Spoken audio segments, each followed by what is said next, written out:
Hello everyone, I am the boring historian, and I am here to help you today. I know you use this video to fall asleep, so before that, like the video and subscribe to the channel. Also, where are you from and what time are you watching? Now get comfortable and relax. As the pale winter sun filtered through the stained glass windows of the small Norman church, Eleanor of Woodstock nervously adjusted the azure blue gown that marked her as a bride. It was January 1325, and at 17, she was considered well past the age when most noble daughters would have been wed. The cold stone walls seemed to amplify the whispers of the gathered nobility as they awaited the ceremony that would unite her with Count Reginald of Guelders, a man 20 years her senior, whom she had met only twice before. Outside, villagers gathered despite the biting cold, hoping to glimpse the daughter of King Edward II of England as she completed her marriage rites. For them, a royal wedding represented not just the continuation of power, but a rare spectacle, a break from the monotony of daily life, and, perhaps more importantly, a promise of celebratory alms and food that would follow such an auspicious occasion. As the priest emerged onto the church steps where the wedding would take place, Eleanor contemplated the significance of the moment.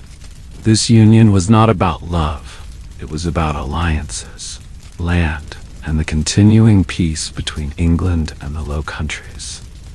Her blue gown, symbolizing purity and fidelity, was a visible representation of the virtues she would be expected to bring to her marriage.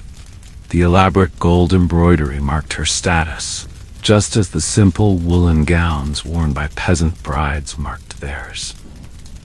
In village squares and castle courtyards, in grand cathedrals and humble parish churches across Europe, scenes like this one played out countless times throughout the 1,000 years of the medieval period. From the aftermath of Rome's fall to the dawn of the Renaissance, the ritual of marriage evolved from simple vows exchanged before witnesses to elaborate ceremonies governed by church law and social custom. These ceremonies reflected not just the union of two individuals, but the joining of families, the consolidation of wealth, the formation of political alliances, and the reinforcement of social hierarchies. This is the story of medieval weddings, their customs, rituals, symbolism, and cultural significance. It is a tale that spans a millennium, traverses a continent, and encompasses the experiences of queens and peasants alike.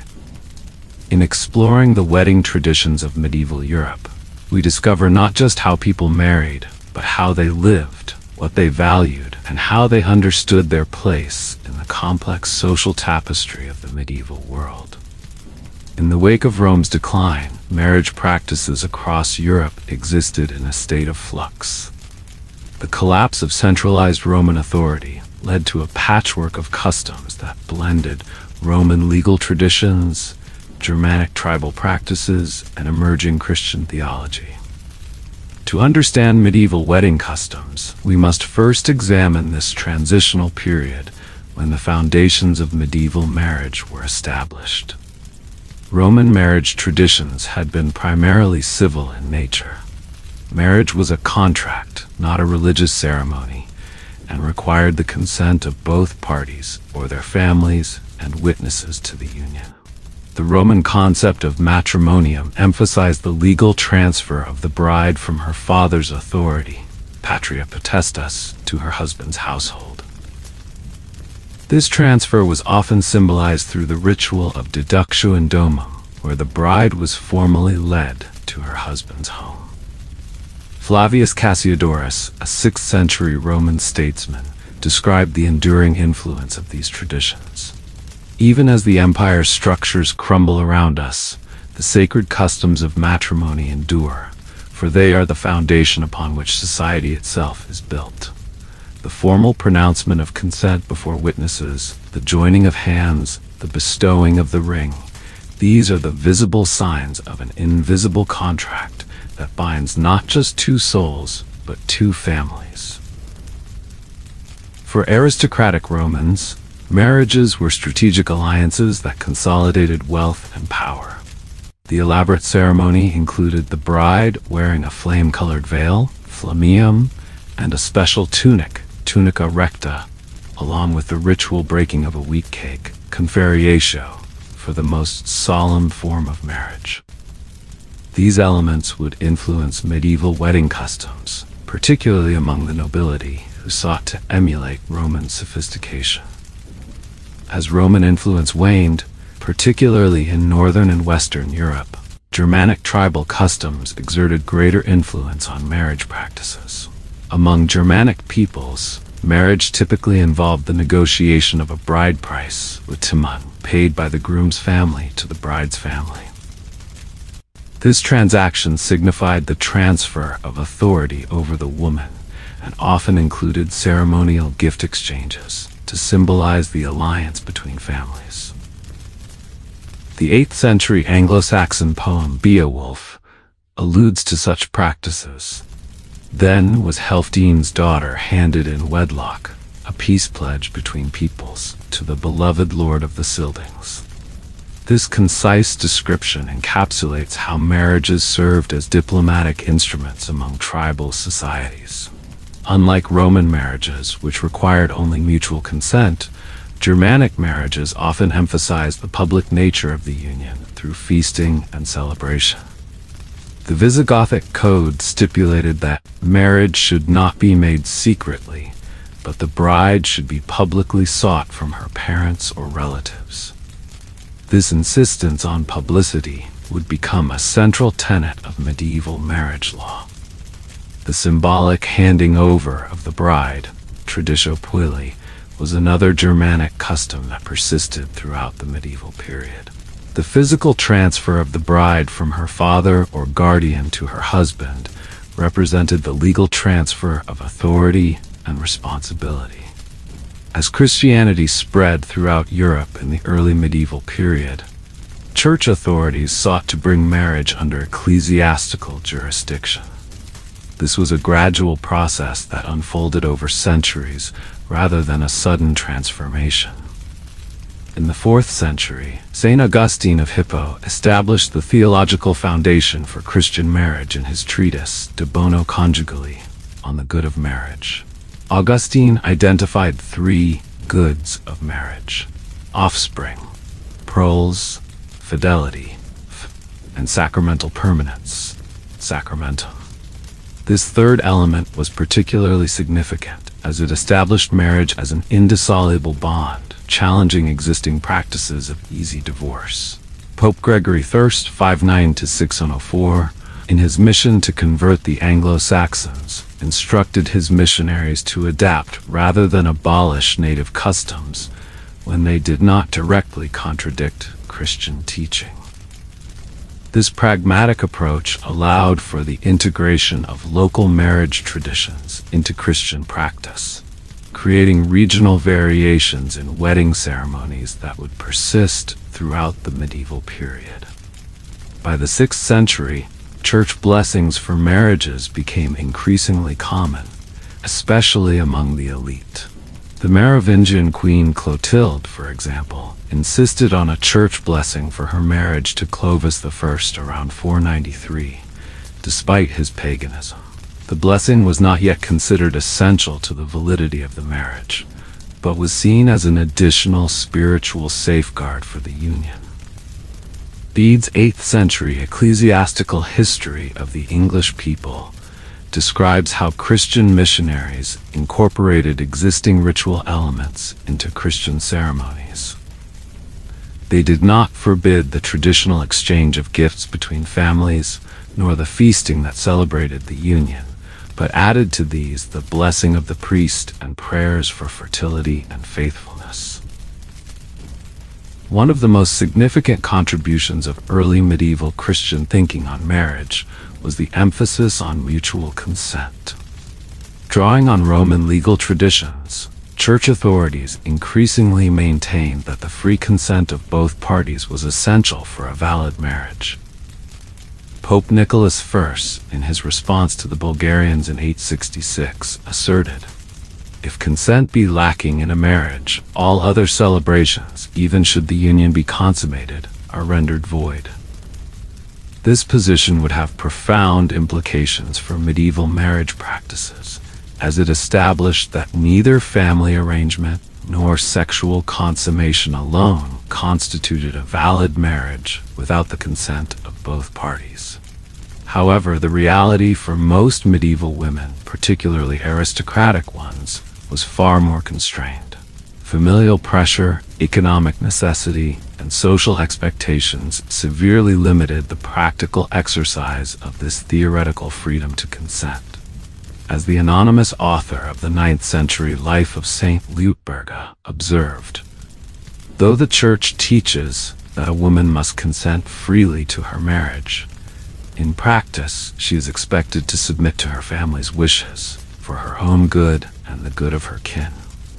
In early medieval Europe, marriage was rarely a simple matter between two individuals. Instead, it represented a complex negotiation between families that could take months or even years to arrange. The process typically began with betrothal negotiations, proceeded through formal agreements about property transfer, and culminated in the wedding ceremony itself. For the nobility, betrothals often served explicit political purposes. The Frankish king Charlemagne strategically betrothed his daughters to create alliances with neighboring kingdoms and pacify potential rivals. His biographer Einhard noted with some irony that despite arranging these betrothals, Charlemagne was strangely reluctant to allow the marriages to be completed, keeping his daughters at court until his death. The betrothal of children was common practice among the aristocracy. The Anglo-Saxon Chronicle records that in 853, King Ethelwulf of Wessex gave his daughter to King Burgred of Mercia, despite the fact that the princess was likely still a child. Such arrangements were intended to secure political alliances for the future, though many never came to fruition due to changing political circumstances or the premature death of one of the parties. For commoners, betrothals were typically less politically motivated, but still involved significant family negotiation. The exchange of promises and gifts formalized the intent to marry and was considered almost as binding as marriage itself. Breaking a betrothal without just cause could result in legal penalties and social disgrace. The economic aspects of marriage were formalized through the institutions of dowry and mourning gift. The dowry, dos, consisted of property or money that the bride's family provided to the new couple. This contribution helped establish the new household and represented the bride's portion of her family inheritance. In contrast to classical Roman practice, where the dowry became the husband's property, early medieval Germanic custom often preserved the bride's right to her dowry. The 7th century Lombard law code, known as the Edict of Rothari, stipulated that the woman shall have the right to possess her dowry, though the husband typically administered it during the marriage. Complementing the dowry was the mourning gift, a contribution from the groom to the bride that traditionally was given the morning after the wedding's consummation. This gift secured the bride's financial future in case of her husband's death and acknowledged the consummation of the marriage. The value of the mourning gift often reflected the bride's status and the groom's wealth. A fascinating example comes from the life of Empress Theophano, a Byzantine princess who married Holy Roman Emperor Otto II in 972. Contemporary accounts describe how, the morning after their union was blessed, Otto presented Theophano with extensive estates in Italy as her mourning gift, ensuring that even in widowhood she would maintain the dignity befitting an empress. For peasants, the dowry might consist of practical household items, farm animals, or a small plot of land. The Anglo-Saxon Will of Wulfric Spot c. 1002-1004 mentions bequeathing 200 mancuses of gold for my daughter's dowry, suggesting that even monetary dowries existed across social classes, though scaled to appropriate levels. The formal betrothal often involved drawing up a marriage contract that specified the economic terms of the union. For the nobility, these contracts could be extraordinarily detailed, specifying exactly what lands, titles, and privileges would pass between families. The 9th century Carolingian noblewoman Duoda, in her handbook to her son William, advised him to keep careful records of all marriage arrangements. When you take a wife, ensure that all agreements concerning her dowry and your gifts to her are recorded clearly by a notary and witnessed by men of good standing. Such documents protect both families from future disputes and secure the inheritance of your children. For the vast majority of the population who were illiterate, oral contracts witnessed by the community served the same purpose. Local customs often dictated specific formulas or symbolic gestures that formalized the agreement. In some regions, the physical exchange of a coin or token symbolized the economic commitments being made. The church gradually became involved in overseeing these contracts, particularly when they involved questions of consanguinity, blood relationship, that might invalidate the marriage. By the late 9th century, many marriage contracts included clauses confirming that the parties were not too closely related to marry legally. Betrothal practices varied significantly across regions, reflecting local traditions and the varying pace of Christianization. In Scandinavia, which remained predominantly pagan until the 10th–11th centuries, betrothal negotiations often included elaborate gift exchanges that bound both families in relationships of reciprocal obligation.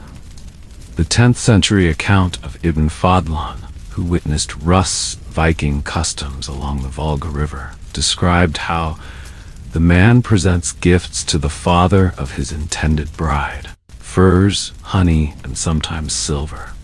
If these are accepted, the betrothal is confirmed, and preparations for the wedding feast begin.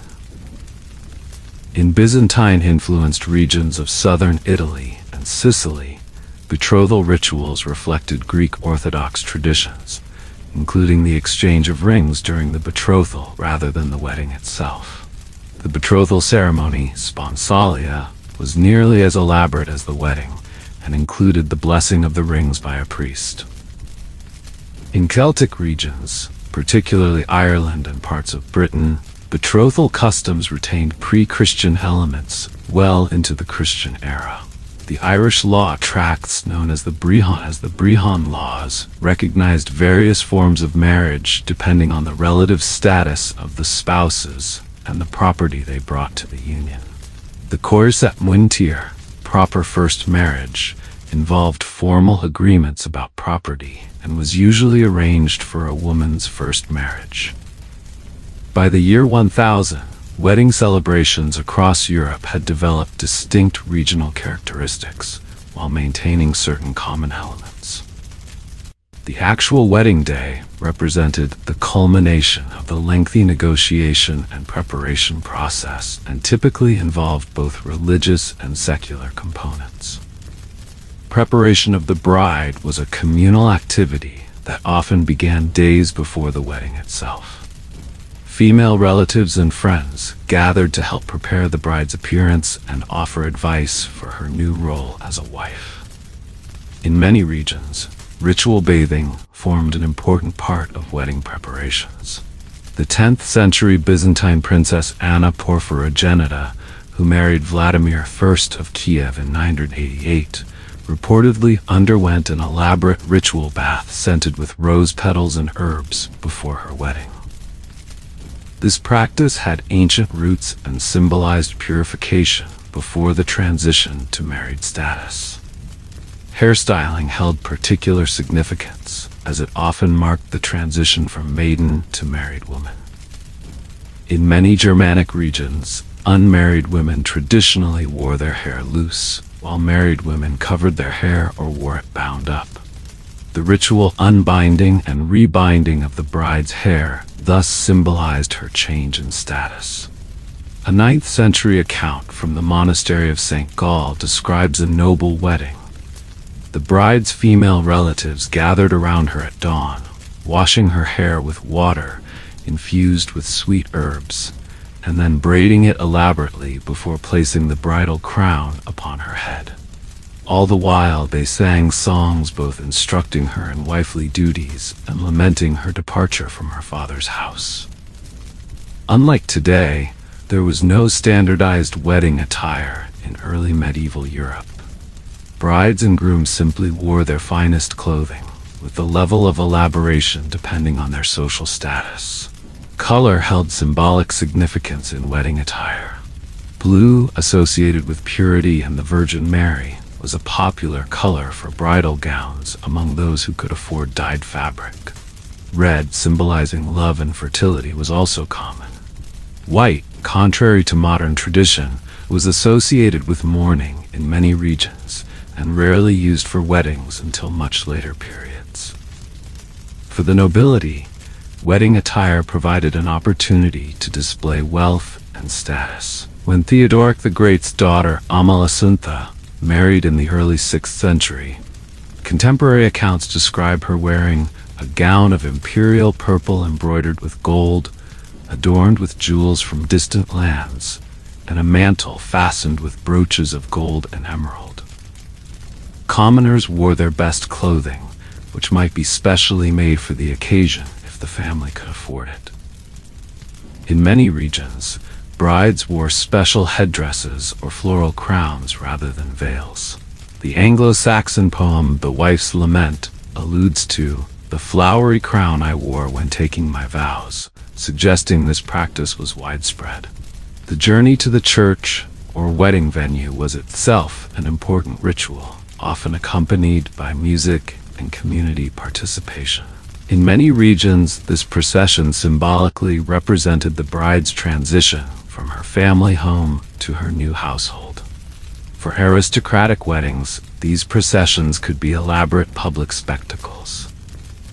When the Byzantine Emperor Constantine VII's son married in 944, chroniclers described a procession through Constantinople, with streets hung with silks and garlands, musicians playing flutes and drums, and the entire city turning out to witness the imperial couple.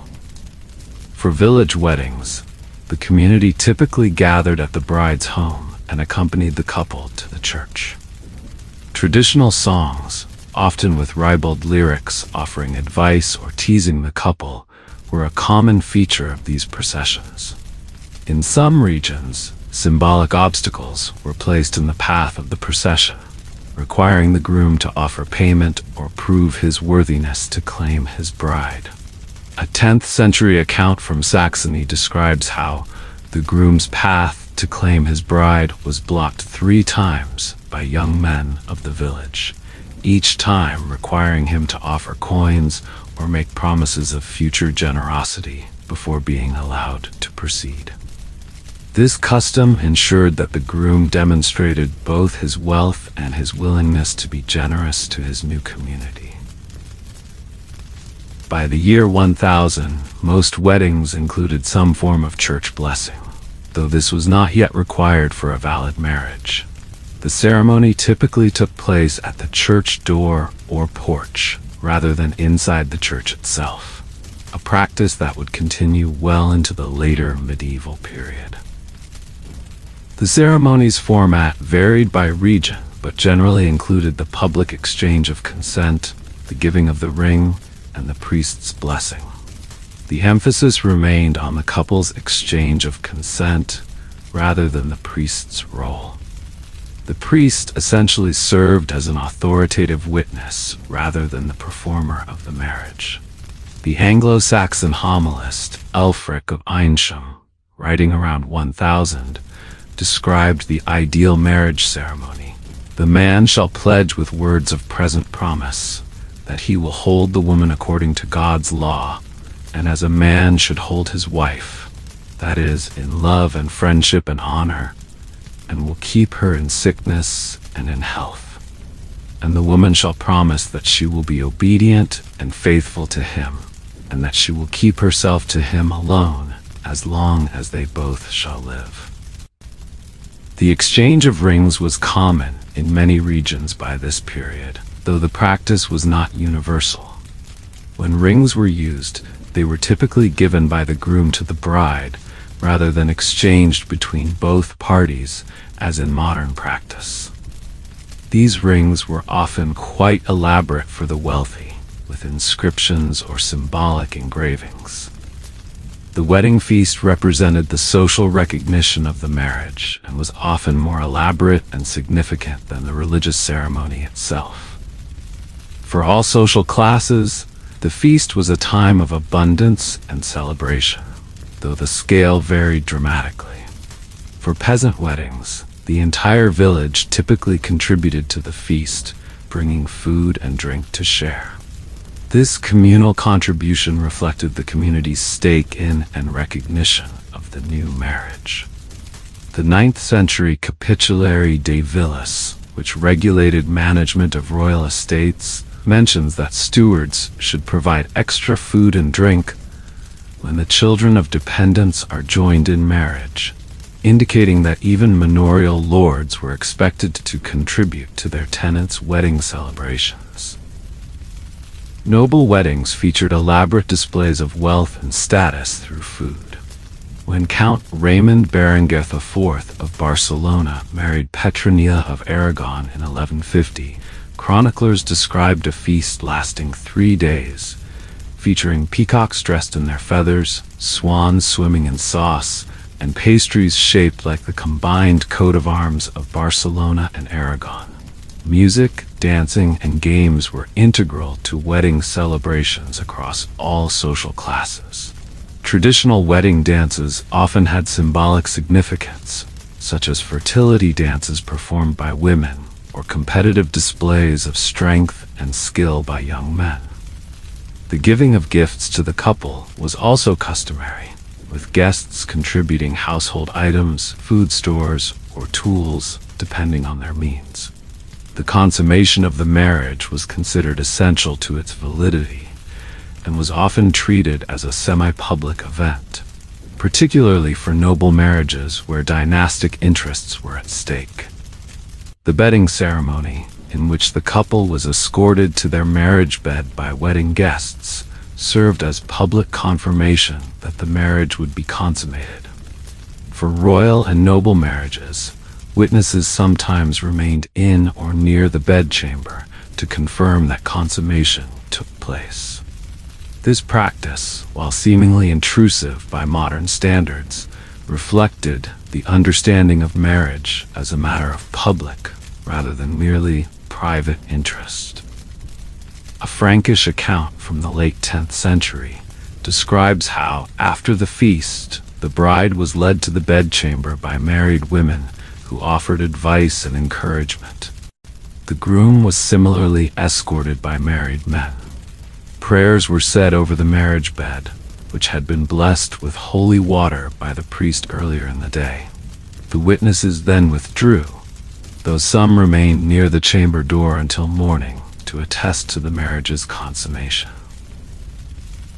For common people, the bedding ritual was typically less formal but still communal. Neighbors and family might escort the couple to their new home, singing songs and offering ribald advice. The community's involvement in this intimate aspect of marriage underscored the social nature of the institution. The period between 1000 and 1300 witnessed a profound transformation in the conceptualization and regulation of marriage in medieval Europe. Through a series of theological developments, legal reforms, and institutional assertions, the Church established marriage as one of the 7 sacraments and brought wedding rituals more firmly under ecclesiastical control. The 11th and 12th centuries saw an intense period of theological reflection on the nature of marriage. Peter Lombard's influential sentences, c. 1150, included marriage among the 7 sacraments, arguing that it conferred grace upon the participants and represented the union of Christ and the Church. This position was endorsed by the Fourth Lateran Council in 1215, officially establishing marriage as a sacrament. The theologian Hugh of St. Victor, writing in the 1130s, elaborated on the sacramental nature of marriage in his treatise De Sacramentis. Marriage is a sacrament, that is, a sacred sign of the spiritual and insoluble union that exists between Christ and the Church.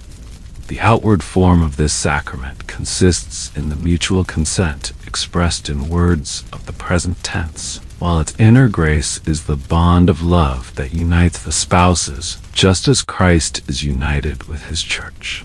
His theological elevation of marriage had practical implications for wedding customs. If marriage was a sacrament, then it needed to be administered with appropriate solemnity and according to canonical rules. The increased emphasis on the sacred character of marriage also served to differentiate Christian marriage from Jewish and Muslim marriage practices in regions of cultural contact, such as Spain, Sicily, and the Crusader states. The most significant legal development in medieval marriage came with the compilation of Gratian's Decretum around 1140.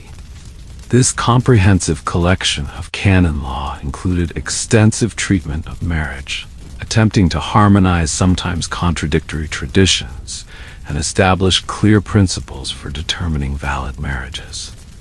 Gratian established what became known as the consent theory of marriage, stipulating that free consent of both parties, expressed in words of the present tense, verba de presenti, was sufficient to create a valid marriage. This position, eventually adopted by the Church, had revolutionary implications. It meant that a couple could technically marry without parental consent, without witnesses, and without a priest, simply by exchanging vows in the present tense. As Gratian wrote, matrimony is contracted by consent alone. Therefore, those who give girls to boys in their cradles bring about nothing unless both children, after coming to the age of discretion, consent to this contract. This position represented a significant departure from earlier medieval practices that emphasized family arrangement of marriages. However, Gratian also acknowledged competing theories, particularly the copulation theory, associated with the School of Bologna, which held that consent created only an inchoate marriage that was perfected by sexual consummation. The tension between these positions would not be fully resolved until Pope Alexander III, 1159 to 1181, established a compromise position. Pope Alexander III's decretal letters on marriage established the canonical position that would prevail throughout the remainder of the medieval period. Alexander determined that exchange of consent in the present tense created a valid and indissoluble marriage, whether or not it was consummated. However, consent expressed in the future tense, verba de futuro, essentially a betrothal, created only an engagement unless it was followed by sexual intercourse, in which case it became a presumptive marriage. This position is articulated in Alexander's decretal Veniens ad nos. If a man and woman contract using words of the future tense, and this is followed by carnal copulation, such a union cannot be dissolved, and the previous betrothal becomes a true marriage. Alexander's compromise had profound implications for marriage practices. It affirmed the primacy of consent while acknowledging the traditional importance of consummation. It also created a clear distinction between betrothal, future consent, and marriage, present consent, addressing a long-standing area of confusion in marriage law. The Fourth Lateran Council of 1215, convened by Pope Innocent III, enacted several important reforms related to marriage.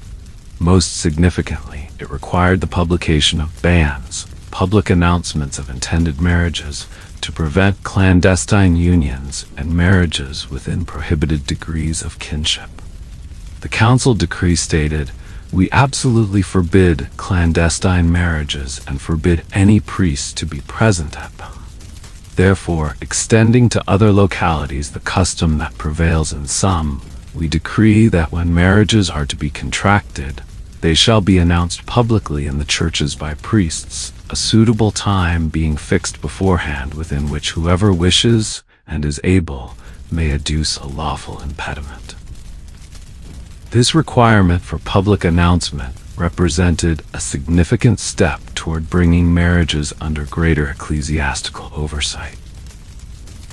The decree was motivated by concerns about consanguineous marriages and other canonical impediments, but it also served to reduce elopements and secret marriages that circumvented family authority. The council also reduced the prohibited degrees of kinship from 7 to 4, making it somewhat easier to find eligible marriage partners within the local community.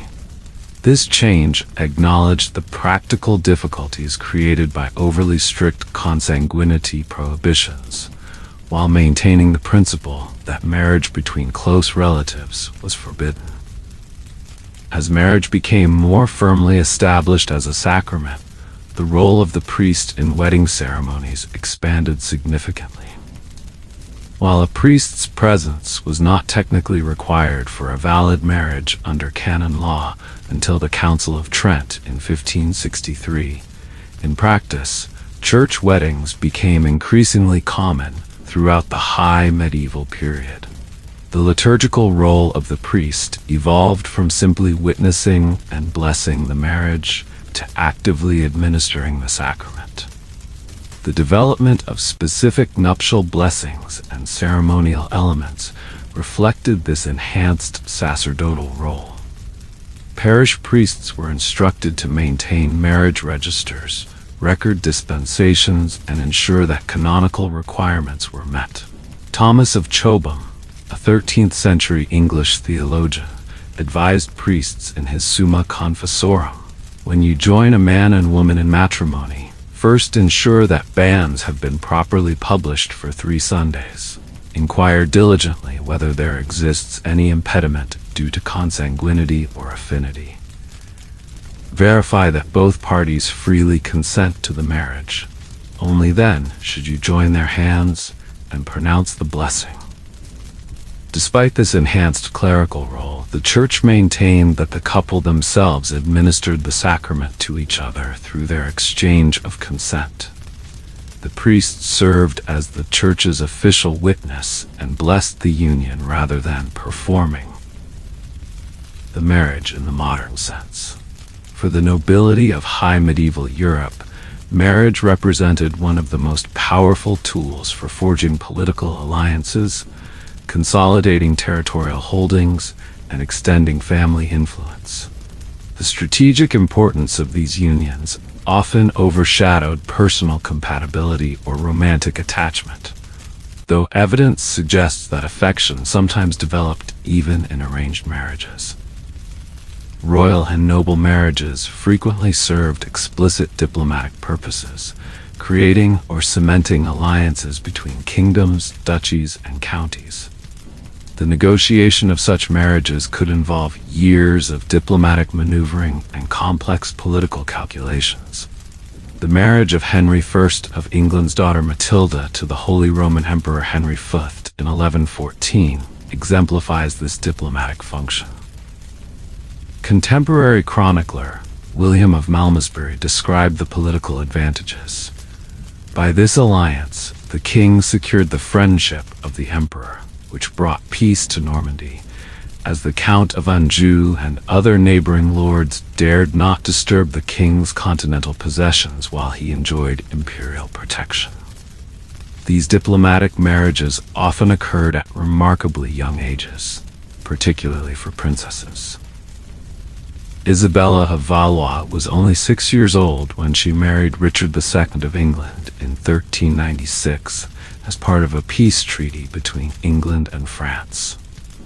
While the marriage would not be consummated until she reached a suitable age, usually around 12, the political alliance took effect immediately. The political nature of such unions is explicitly acknowledged in medieval marriage treaties. The 1201 marriage contract between Philip II of France's son Louis and Blanche of Castile notes that the marriage is arranged for the purpose of establishing perpetual peace and friendship between the illustrious kings of France and Castile. Noble weddings served as occasions for magnificent displays of wealth, power, and cultural sophistication. These elaborate spectacles fulfilled multiple functions. They demonstrated the prosperity of the families involved, reinforced social hierarchies, provided entertainment for the community, and created memorable occasions that would be recorded by chroniclers.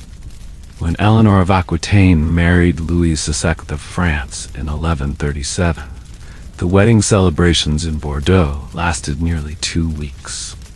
According to chronicler John of Salisbury, the city was adorned as for the greatest festival, with silks and tapestries hung from windows, streets strewn with herbs and flowers, and fountains flowing with wine rather than water. Minstrels from across the realm competed to honor the royal couple with songs of their beauty and the splendor of their union. The expense of such celebrations could be enormous. Financial records from the wedding of Edward I of England to Eleanor of Castile in 1254 show expenditures equivalent to several years' income from a large estate, covering elaborately embroidered garments, jeweled crowns, gifts for hundreds of guests, and a feast that included thousands of pounds of various meats, barrels of wine, and specialized confections. Tournaments often accompanied aristocratic weddings, allowing knights to display their martial prowess while competing for honor and prizes. These events combined the practical function of military training with entertainment and symbolic display. The 1285 wedding of Margaret of England to John II of Brabant featured a tournament where, according to the chronicler Walter of Gisborough, 40 knights and 40 ladies, dressed in identical livery, processed into the lists, creating a spectacle of such elegance and coordination that all who witnessed it declared they had never seen its equal. Few medieval marriages better illustrate the political dimension of aristocratic unions than that of Eleanor of Aquitaine. As the heiress to the vast duchy of Aquitaine, Eleanor's marriage was a matter of paramount political importance. Her first marriage to Louis VI of France in 1137 created a union between the French crown and the largest duchy in France, dramatically expanding royal authority. When this marriage was annulled in 1152, ostensibly on grounds of consanguinity, but more likely due to Eleanor's failure to produce a male heir, Eleanor quickly arranged her own remarriage to Henry Plantagenet, soon to become Henry II of England. This marriage transferred Eleanor's extensive territories from French to English control, fundamentally altering the balance of power in Western Europe. Contemporary chronicler Gervase of Canterbury observed that, by this marriage, Henry gained more territory than any conquest of arms could have secured. At a stroke, the English king became lord of lands stretching from the Scottish border to the Pyrenees. This territorial realignment would contribute to centuries of conflict between England and France. Eleanor's case also illustrates how exceptional women could sometimes exercise agency within the constraints of medieval marriage politics. Though her marriages were undoubtedly political arrangements, Eleanor actively participated in negotiating her second marriage and subsequently wielded considerable political influence as Queen of England. The Church's prohibition of marriage between blood relatives created significant complications for the nobility, whose intermarried families often struggled to find suitable partners who were not related within the prohibited degrees. This constraint was sometimes manipulated for political advantage, with consanguinity used as grounds to annul politically inconvenient marriages. Pope Innocent III acknowledged this problem in a letter to the Archbishop of Lund in 1209. We understand that in your region, due to the small number of noble families and their practice of intermarriage over many generations, it has become exceedingly difficult to arrange suitable marriages that do not violate the Church's laws regarding consanguinity and affinity. Papal dispensations allowing marriage within otherwise prohibited degrees became increasingly common for noble families. These dispensations represented a pragmatic compromise between canonical principles and political realities, though they also generated significant revenue for the papal treasury. The frequency with which consanguinity was invoked to dissolve politically inconvenient marriages suggests its use as a legal fiction. Philip II of France's repudiation of Ingeborg of Denmark in 1193 on the day after their wedding, claiming suddenly discovered consanguinity, illustrates this cynical application of canon law. Despite Ingeborg's protests and appeals to Rome, Philip was able to delay resolution of the case for years while pursuing other marital alliances. Given the international nature of many noble marriages, proxy ceremonies became a common practice. In these ceremonies, a designated representative stood in for the absent bride or groom. This practice allowed marriages to be formalized without requiring both parties to travel, which was particularly useful when princesses were sent to distant kingdoms. When Catherine of Aragon was betrothed to Arthur, Prince of Wales, in 1497, the ceremony took place in Spain with the Spanish ambassador serving as Arthur's proxy. According to Spanish court records, the ambassador placed his leg in the princess's bed as custom required, to symbolize the consummation that would occur when the princess joined her husband in England. This symbolic consummation reinforced the binding nature of the proxy marriage. Proxy marriages highlighted the contractual and political nature of aristocratic unions. The absence of one party during the ceremony underscored that personal attachment was secondary to the alliance being formed between families or kingdoms. While noble marriages were shaped by political considerations and elaborate ceremonies, common people's weddings reflected different priorities and constraints. For peasants, townspeople, and artisans, marriages balanced practical economic considerations with community customs and emerging ecclesiastical requirements. For the vast majority of medieval Europeans who worked the land, marriage represented both an economic partnership and the foundation of a new household unit. The timing of peasant marriages was often dictated by economic viability. The couple needed sufficient resources to establish an independent household. This economic necessity typically resulted in later marriages among peasants compared to the nobility. While aristocratic women might marry in their early teens, peasant women commonly married in their late teens or 20s, after having worked to accumulate resources or waiting to inherit land or property. The 13th century English manorial records from the village of Haleswyn show that Agnes, daughter of Thomas Miller, paid a fine of 2 shillings to the lord for permission to marry William Carpenter, and with her marriage portion of 1 acre and 3 perches of land, they established their new household at Michaelmas. This entry illustrates both the economic foundation of peasant marriage and the control exercised by manorial lords over their tenants' marriages. The marriage portion, or dowry for peasant women, typically included practical household items, some livestock, tools, or small parcels of land. Unlike aristocratic dowries, which might include entire estates or substantial cash payments, peasant dowries focused on the necessities for establishing a functioning household. In some regions, particularly areas with labor shortages following the Black Death, manorial lords offered incentives for marriage among their tenants. including reduced entry fines for land or gifts of timber for building a cottage. These incentives reflected the Lord's interest in maintaining a stable workforce through family formation.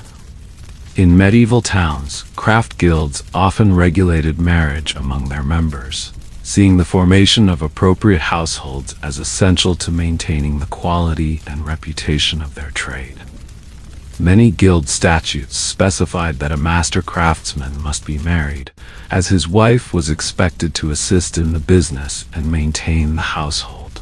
The 13th century statutes of the Parisian Bakers' Guild stipulated that no man shall be admitted as a master baker unless he is married to a respectable woman who can assist in the management of the bakery and the training of apprentices in the master's absence.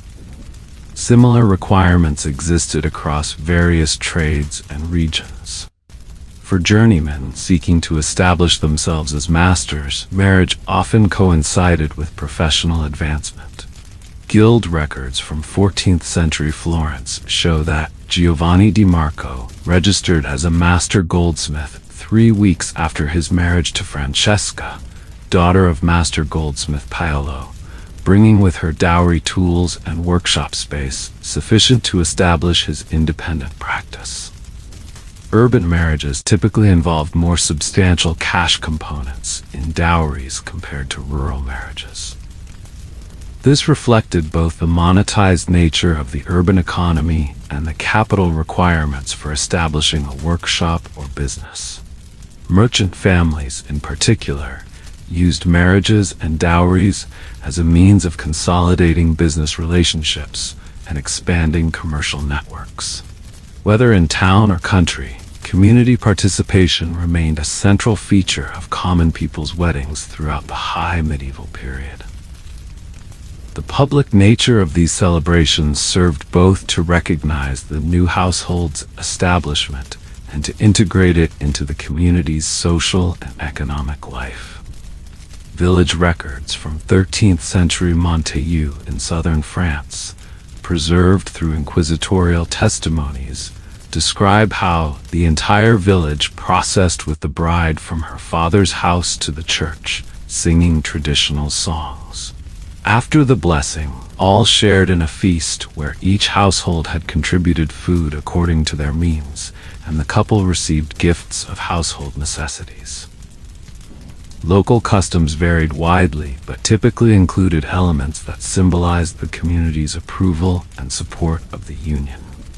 In many English villages, the bride ale, a feast where guests purchased ale to fund the new household, represented both celebration and practical assistance. Manorial court records occasionally mention disputes arising from these celebrations, indicating their importance in village social life. The church's increasing regulation of marriage sometimes conflicted with local customs. Synodal statutes from the Diocese of Lincoln in 1239 complained that, in certain parishes, marriages are conducted with inappropriate games, lewd songs, and customs more suited to pagans than Christians. Priests are instructed to forbid such practices and to ensure that marriages proceed with appropriate dignity and reverence. Despite such clerical disapproval, local wedding customs proved remarkably resilient. Many pre-Christian elements were simply reinterpreted within a Christian framework rather than abandoned. Jumping over broomsticks, breaking bread over the bride's head, or tying the couple's hands together with decorated cloth, all practices documented in various regions, continued alongside church rituals, creating a syncretic blend of official doctrine and folk tradition.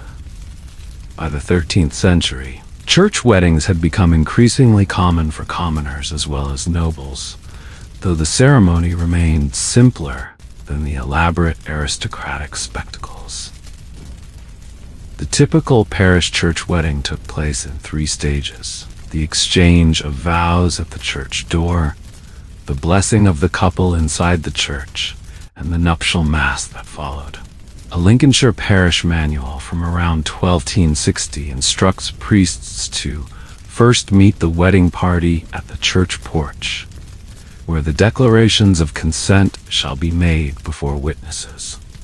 The ring shall be blessed and placed on the bride's finger, after which the party shall enter the church for prayers and the nuptial blessing. If the hour is appropriate and the couple has made a proper confession, the Mass may follow immediately. The wedding took place at the church door for practical reasons. It allowed the maximum number of community witnesses to observe the exchange of consent, which remained the legally essential element of the marriage. Only after this public exchange would the smaller wedding party enter the church for the religious blessing. For poorer peasants, the ceremony might be quite brief, with minimal elaboration.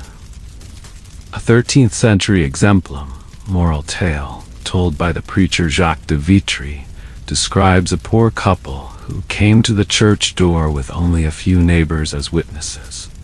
They exchanged their vows simply, received the priest's blessing, and returned to their cottage without feast or celebration. Yet their marriage was as valid in the eyes of God as any king's. The wedding feast remained the central social element of commoners' weddings, often involving the entire village or neighborhood. These celebrations represented significant expenditure for ordinary families, sometimes consuming resources equivalent to several months' earnings. Manorial records occasionally document these celebrations indirectly. A court roll from the English manor of Wakefield in 1286 records that Thomas Fuller is fined 6 pence for brewing ale for his daughter's wedding without license from the Lord. Such entries reveal both the economic regulation of rural life and the importance placed on wedding celebrations. The feast typically featured the best food and drink the family could afford, often supplemented by contributions from neighbors and relatives. A description from a 13th century French pastoral manual notes that, at peasant weddings, each guest brings what they can afford: a loaf of bread, a wheel of cheese, a flagon of ale, so that even humble families may celebrate properly. This sharing strengthens the bonds of community and demonstrates support for the new household. Music, dancing, and games formed an integral part of these celebrations. Professional musicians might be hired even by relatively modest families, as music was considered essential to a proper wedding. Account books from several English parishes show payments to minstrels for playing at the wedding of William Smith's daughter, or similar entries, indicating that even when families couldn't afford musicians, the parish sometimes contributed to ensure a proper celebration.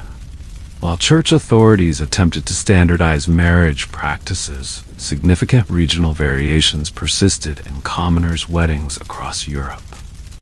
These variations reflected different economic conditions, cultural traditions, and the varying extent of ecclesiastical influence. In the Mediterranean regions, particularly southern Italy and Sicily, Byzantine influences remained strong.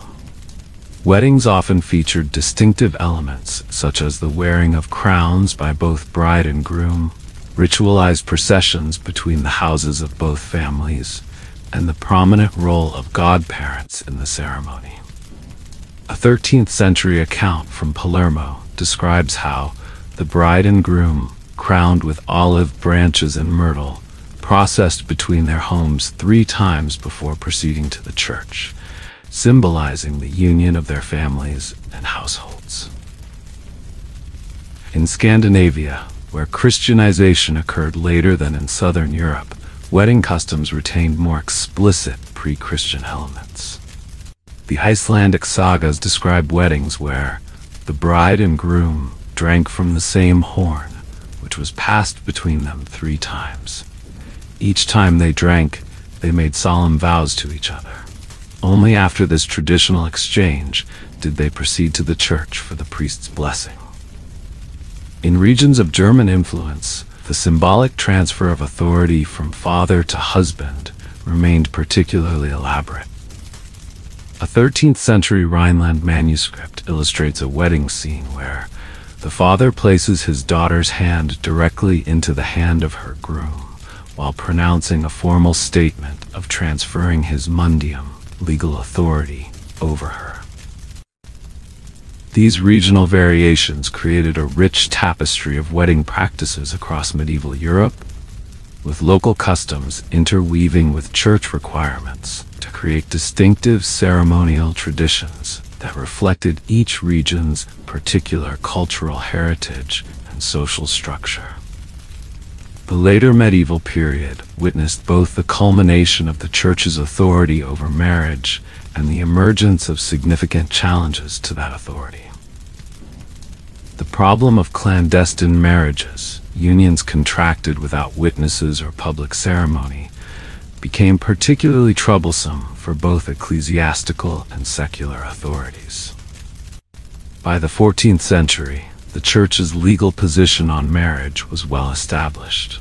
A valid marriage required free consent of both parties, expressed in words of present consent. I take you as my husband, wife, and the absence of any canonical impediments such as consanguinity, affinity, or existing marriages.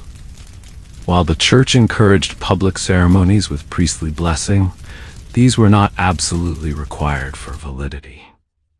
This legal framework was articulated clearly in influential texts such as the Summa Angelica, c. 1480, which stated, "For a true marriage to exist, only three things are necessary: capacity to contract, the absence of impediments, internal consent, and the expression of that consent through words or signs. All other elements, parental permission, dowry agreements, church ceremonies, witnesses, while appropriate and desirable, pertain to the solemnity rather than the essence of marriage." The distinction between what was required for validity and what was required for liceity, conformity with church regulations, created a situation where marriages could be valid but illicit. This legal nuance contributed to the problem of clandestine marriages, as couples who faced familial opposition or other obstacles could contract technically valid marriages in secret. Clandestine marriages, those conducted without witnesses, public announcement, or church ceremony, became increasingly problematic throughout the later medieval period. These secret unions created legal uncertainty, enabled forced marriages to be contested, and undermined parental authority over marriage choices. Church councils repeatedly attempted to address this issue. The Council of Westminster, 1175, had declared that marriages shall not be contracted in secret, but publicly in the face of the Church, while numerous diocesan synods imposed penalties on priests who participated in clandestine ceremonies. Despite these prohibitions, the practice persisted precisely because canon law recognized such marriages as valid if proper consent was exchanged. Court records reveal the social complications caused by these secret marriages. A case from the Ecclesiastical Court of York in 1372 describes how Joan, daughter of Richard Carpenter, alleged that she had exchanged words of present consent with Thomas Fuller in the garden of her father's house, with no witnesses present. Thomas denied this claim. Without witnesses to the alleged exchange of vows, the court was unable to determine whether a valid marriage existed. The practice created particular difficulties for women, who might be unable to prove their marital status if the relationship later soured.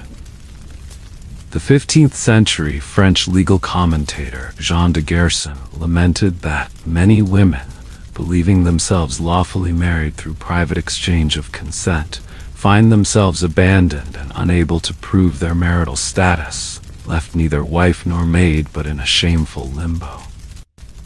The later medieval period saw a significant increase in marriage litigation in ecclesiastical courts. Cases typically involved disputed marriage contracts, allegations of bigamy, or petitions for annulment based on various impediments. The church courts developed sophisticated procedures for handling such cases, with detailed rules of evidence and examination of witnesses. Testimony about exchange of consent, consummation, and public reputation as a married couple all factored into judicial decisions about marital status. The records of these courts provide fascinating insights into the complexity of medieval marriage practices. A case from the Consistory Court of Canterbury in 1420 involved Agnes Miller, who testified that she had exchanged words of future consent with William Baker, followed by carnal intercourse. William claimed they had exchanged no formal vows, but merely engaged in fornication. After hearing from multiple witnesses about the couple's public behavior and reputation in the community, the court ruled that a presumptive marriage existed and ordered William to treat Agnes as his lawful wife. These courts balanced canonical principles with practical considerations, often seeking to uphold stable unions rather than dissolving them on technical grounds. When marriages were found invalid, judges typically imposed penances for fornication and sometimes ordered financial compensation, especially if children had resulted from the union. As centralized states developed stronger administrative capacities in the later medieval period, secular authorities increasingly sought to regulate marriage alongside ecclesiastical institutions. This dual regulation reflected the understanding of marriage as both a religious sacrament and a civil contract with significant implications for property transmission and social order. In France, royal ordinances beginning with the Ordinance of Blois, 1379, required parental consent for marriages of minors and established penalties for those who facilitated clandestine unions. These regulations did not challenge the Church's authority to determine the validity of marriages, but added additional civil requirements and penalties. The Venetian Republic maintained detailed marriage registers from the 14th century onward, requiring registration of marriage contracts to secure inheritance rights. The Avogadori di Comune, a Venetian magistracy, investigated disputed marriages and enforced regulations regarding dowries and marriage portions, particularly among the patrician class, whose marriages had implications for political eligibility. In England, the common law developed the concept of dower rights, a widow's claim to 1/3 of her husband's lands, which depended on proof of a valid marriage. This created an interface between ecclesiastical determinations of marital status and common law adjudication of property rights. As Chief Justice Barrowford noted in a 1310 case, the validity of the marriage must be certified to us by the bishop, but once certified, we shall apply the law regarding dower according to our own understanding. The remarkable collection of 15th century correspondence known as the Paston Letters offers valuable insights into late medieval marriage practices among the English gentry. The letters document the Paston family's marital strategies, negotiations, and conflicts over several generations. The case of Marjorie Paston is particularly illustrative. In 1469, against her family's wishes, Marjorie secretly married Richard Call, the family's bailiff, a man her family considered socially inferior. Her mother, Margaret Paston, wrote, "I charge you neither to receive him nor see him, for if you do, you shall never have my blessing, nor will I ever receive you again as my daughter." Despite family opposition, when the case came before the Bishop of Norwich, he upheld the marriage based on the couple's exchange of consent. As John Paston III reported, the bishop said that he supposed that there had been many better marriages made in heaven. This was not well said by the bishop, I think, but what remedy? This case exemplifies both the tension between family strategy and individual choice, and the Church's role in upholding the validity of properly contracted marriages, regardless of social disapproval. The Paston letters also document more conventional arranged marriages, detailing the negotiation of marriage settlements, investigation of prospective spouses' character and finances, and the role of social networks in facilitating appropriate matches. The later medieval period witnessed an elaboration of wedding ceremonies and surrounding festivities, particularly among the urban bourgeoisie, who increasingly emulated aristocratic practices. This period also saw the standardization of liturgical elements within the wedding ceremony itself. By the 14th century, the Church had developed more standardized liturgical forms for marriage ceremonies. The influential Sarum use, the liturgical practice of Salisbury Cathedral that was widely adopted throughout England, included detailed instructions for wedding ceremonies, specifying prayers, blessings, and ritual actions. The Sarum manual instructed, "The priest shall meet the couple at the church door, where the man shall be positioned on the right side and the woman on the left. First, he shall inquire if any impediment exists to their union. Then bless the ring, which the man shall place on the thumb, then index finger, then middle finger, and finally the fourth finger of the woman's left hand, saying, With this ring I thee wed, with my body I thee worship, and with all my worldly goods I thee endow." Similar liturgical developments occurred across Europe, though with regional variations. The increasing availability of printed manuals in the 15th century further encouraged standardization of wedding liturgies, though local customs continued to be incorporated into the basic framework. The nuptial mass gained greater prominence during this period. While earlier medieval weddings often separated the exchange of consent at the church door from the optional mass that might follow, later medieval practice more consistently integrated these elements. The couple's first communion together as husband and wife became a significant ritual moment, symbolizing their union in Christ. Wedding ceremonies incorporated numerous symbolic elements that reinforced the theological understanding of marriage and its social functions. These symbols ranged from explicit liturgical elements to folk customs that had been incorporated into Christian practice. The wedding ring itself carried multiple symbolic meanings. Its circular shape represented eternity, while the gold material symbolized purity and value. The 15th century English poet John Lydgate explained, "The ring of gold, which has no end or break, betokens love that should endure always, without end, between man and wife."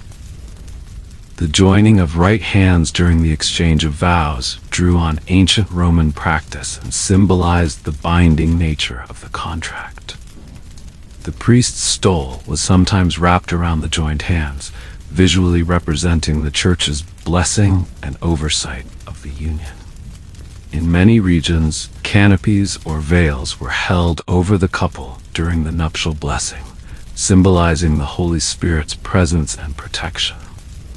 A 15th century marriage manual from Florence describes how 4 kinsmen of good standing shall hold a canopy of silk brocade over the kneeling couple during the solemn blessing, representing God's protection over their union and the honor of both families in supporting the marriage. The tradition of giving away the bride, while rooted in earlier practices of transferring authority from father to husband, acquired additional symbolic resonance. A 15th century marriage sermon explains, "The father gives his daughter not as property, but as a precious gift, entrusting her to her husband's care, just as the church is entrusted to Christ's protection." Royal and noble weddings in the later medieval period became increasingly elaborate spectacles that combined religious ceremony with secular pageantry. These events served multiple purposes: displaying wealth and status, entertaining the populace, forming political alliances and creating memorable occasions worthy of chronicling. When Richard II of England married Isabella of France in 1396, the ceremonies lasted 8 days and featured specially composed music, allegorical pageants, and tournaments. The chronicler John Froissart described how the streets of London were hung with tapestries and cloth of gold, fountains ran with wine, and stages were erected where pageants depicted the histories of famous marriages from antiquity and scripture. Such spectacles represented enormous expenditure. The 1468 marriage of Charles the Bold of Burgundy to Margaret of York featured mechanical devices, including an automated unicorn carrying the Burgundian arms, musicians hidden inside an enormous pie who emerged to play during the feast, and a recreation of the labors of Hercules with live actors. Court accounts show that preparations began nearly a year in advance, with specialized craftsmen brought from throughout Europe. These lavish displays reflected the late medieval culture of conspicuous consumption among the aristocracy. As social mobility increased and the boundaries between nobility and wealthy commoners became more permeable, such spectacular demonstrations of wealth and refinement helped maintain social distinctions. Perhaps the most significant development in late medieval wedding customs was the increasing elaboration of bourgeois weddings. As urban merchants and craftsmen accumulated wealth, they adopted and adapted aristocratic wedding practices, creating a distinctive urban wedding culture that balanced display with pragmatism. City records from 15th century Nuremberg document the municipal council's repeated attempts to limit wedding expenditures through sumptuary laws. A 1485 ordinance specified that no citizen, regardless of wealth, shall invite more than 42 persons to a wedding feast, nor shall the celebration continue beyond 2 days. The bride shall wear no more than 2 different gowns during the festivities, and musicians shall be limited to 3 for common citizens and 6 for patrician families. These regulations, found in cities throughout Europe, testify both to the increasing elaboration of bourgeois weddings and to civic authorities' concerns about excessive display, undermining social distinctions, and encouraging financial imprudence. The frequency with which such ordinances were repeated suggests they were often ignored or circumvented. Merchant family account books provide detailed information about wedding expenditures.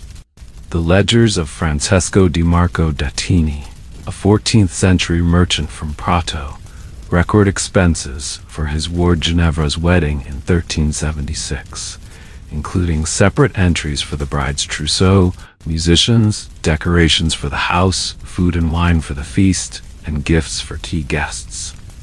The total expenditure represented approximately 3 years' rental income from a modest urban property. Bourgeois weddings typically emphasized practical elements alongside display, while aristocratic weddings might feature elaborate allegorical pageants with limited practical value. Merchant weddings emphasized quality furnishings for the new household, business-enhancing connections with guests, and displays of prosperity that reinforced commercial creditworthiness. Despite increasing standardization of the core religious ceremony, the later medieval period preserved distinct regional wedding traditions that reflected local cultural practices and social structures. In Florence and other Tuscan cities, the domum ductio, the formal procession bringing the bride to her new home, became an elaborate public spectacle. A 15th century Florentine ricordanza family record describes how Alessandra processed from her father's house to her husband's palazzo, accompanied by musicians and preceded by servants carrying her dowry goods. The streets were crowded with onlookers who judged the quality of her trousseau and the splendor of her entourage as a measure of both families' standing. In northern France and the Low Countries, the charivari tradition, a mock serenade with discordant music and ribald songs, was performed outside the newlyweds' dwelling, particularly for couples considered mismatched in age or status. A 1438 account from Ghent describes how, after the wedding of the elderly merchant to the young woman, neighbors gathered with pots, pans, and crude instruments to create a terrible noise outside their house until the groom appeared and offered them drink money, at which point they departed with bawdy songs and laughter. In parts of Germany and Scandinavia, the custom of bride stealing or bride running persisted as ritual rather than actual abduction. A 15th century German woodcut depicts a wedding scene where the bride is ceremonially captured by the groom's friends, requiring him to rescue her before the ceremony can proceed. The accompanying text explains that this custom recalls the ancient manner of marriage through capture, though now performed in jest rather than earnest, with the full knowledge and consent of all parties. These regional variations created a rich tapestry of wedding practices across late medieval Europe, with local customs and traditions persisting alongside the increasingly standardized ecclesiastical elements of the ceremony. Beyond the wedding ceremony itself, the late medieval period saw significant developments in the understanding of marriage as the foundation of household formation and family life. Economic considerations, property arrangements, and expectations regarding marital relations all evolved during this period. For all social classes, marriage represented not just a personal relationship, but the establishment of a new economic unit. The timing of marriage often depended on economic viability, the ability to establish and maintain an independent household. Among peasants, access to land remained the critical factor in marriage timing. In regions practicing partible inheritance, division of land among heirs, marriage might occur earlier, while in areas with impartible inheritance, where only one child inherited the family holding, non-inheriting children often delayed marriage until alternative arrangements could be made. The 15th century English agricultural treatise Senescalci advised manorial stewards that, when a bondman's son wishes to marry, he must first obtain license from the lord and pay a fine according to ancient custom. The steward should ensure that the young man has sufficient means to maintain a household before granting permission, lest he become a burden on the manor. In urban settings, guild regulations often linked marriage to professional status.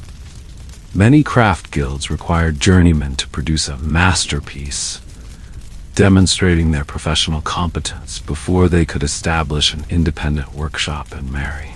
The 1446 statutes of the Strasbourg Tailors Guild specified that no journeyman shall take a wife until he has been approved as a master by the guild elders and has the means to support a household appropriately to his station. These economic foundations created distinctive marriage patterns. Historical demographer John Heijnal identified a specifically European marriage pattern, characterized by relatively late marriage, mid-20s for women, late 20s for men, and a significant proportion of people who never married. This pattern, most pronounced in northwestern Europe, reflected the economic necessity of establishing a viable household before marriage. Property arrangements surrounding marriage became increasingly formalized in the later medieval period, with distinctive regional patterns reflecting different inheritance systems and family structures. In Mediterranean regions, particularly Italy, the dowry system reached its most developed form. The dowry, typically cash, bonds, or urban property rather than land, was provided by the bride's family, but legally belonged to the husband during the marriage. However, it had to be returned to the wife if she was widowed and was strictly protected from seizure by creditors. Florentine merchant Giovanni Morelli advised his sons in 1393, when taking a wife, ensure that her dowry is properly secured by communal bonds or sound property rather than mercantile investments, which may be lost through business failure. Remember that you must preserve this dowry intact, as it must be returned to your wife should she survive you, and it is her only security in widowhood. The increasing size of dowries among the urban elite created social tensions, as families sometimes impoverished themselves to provide competitive dowries for their daughters. This trend led many Italian cities to establish public dowry funds, Monte delle Doti, where families could make deposits for their daughters' future dowries, receiving guaranteed returns. In Northern Europe, different systems prevailed. English common law developed the concept of dower, by which a widow was entitled to a life interest in 1/3 of her husband's lands, regardless of the size of her original marriage portion. This provision, designed to prevent widows from becoming destitute, created complex property interests that shaped inheritance patterns and remarriage decisions. In parts of Germany and Scandinavia, the Gemeinder system allowed married couples to hold property jointly, with the surviving spouse retaining control of the entire estate. A 15th century Brunswick law code explained, "When man and wife are united in marriage, their property is likewise united, and neither may dispose of it without the other's consent. Upon the death of one, the survivor retains possession until their own death or remarriage." These varied property systems reflected different understandings of the marital relationship and the relative independence of women within marriage. They also significantly influenced marriage strategies and family formation patterns across different regions of Europe. Late medieval understandings of marriage emphasized complementary but hierarchical roles for husband and wife. Religious instruction, secular literature, and household management texts all reinforced the husband's authority while acknowledging the wife's essential role in household management. The influential 15th century text, Le Ménagier de Paris, the Parisian household book, written by an elderly husband for his young wife, explains, "A good wife should be humble and obedient to her husband in all reasonable things, but she should also be the mistress of the household servants, supervising their work and ensuring the household is properly maintained. Like the steward of a great lord, she manages daily affairs while her husband attends to external business." Religious instruction emphasized mutual obligations within marriage. The popular 15th century sermon collection Fasciculus Morum reminded husbands, "Though you are the head of your wife, remember that she is not your servant but your companion. Provide for her material needs, treat her with respect rather than harshness, and remain faithful to her as she must be to you." Household management became increasingly complex in prosperous urban households. A Venetian merchant's handbook from the late 15th century advises, "The wise merchant divides responsibilities clearly. The husband manages the business and external affairs, while the wife oversees the household, supervises servants, maintains family honor through appropriate hospitality, and ensures children receive proper religious instruction and training appropriate to their station." Despite the theoretical emphasis on strict hierarchy, evidence suggests considerable negotiation and flexibility in actual marital relationships. Court records, personal correspondence, and literary depictions all reveal marriages that functioned as practical partnerships, with spouses collaborating to advance family interests, even while maintaining the formal structure of male authority. The production and raising of legitimate children remained a fundamental purpose of marriage in medieval understanding. Late medieval family structure and child-rearing practices, varied significantly by region and social class. In Mediterranean regions, particularly urban Italy, the patrilineal extended family household was the ideal, though not always achieved in practice. Multiple generations lived under one roof, with married sons bringing their wives into the family home under the authority of the patriarch. A 15th century Florentine family chronicle describes how 3 generations of our family dwelled together in harmony in our palazzo on Via Maggio, each married couple having their private chamber, but sharing meals in the great hall and managing family affairs together under my father's guidance until his death. In northwestern Europe, the nuclear family household was more common, with newly married couples typically establishing separate residences. English manorial court rolls from the 15th century frequently record transactions where fathers grant portions of their landholdings to sons upon marriage, allowing the establishment of independent households. Attitudes toward children evolved during this period, with increasing emphasis on proper education and training. The 15th century Italian merchant Giovanni Rucellai advised in his Zibaldone, "Children are the greatest treasure God grants us, and their proper upbringing requires both love and discipline. Sons should be educated according to their station. Those destined for commerce should learn arithmetic and accounting, while those intended for civic office should study rhetoric and law. Daughters should be trained in household management and virtuous behavior to prepare them for marriage." Infant mortality remained high throughout the period, creating emotional challenges that medieval parents addressed through both religious consolation and practical resilience. The 15th century merchant Paolo da Certaldo advised, "When God takes a child back to him, parents should find comfort in knowing their little one has become an angel who will pray for them in heaven. Yet one must continue living and caring for surviving children, rather than being consumed by grief."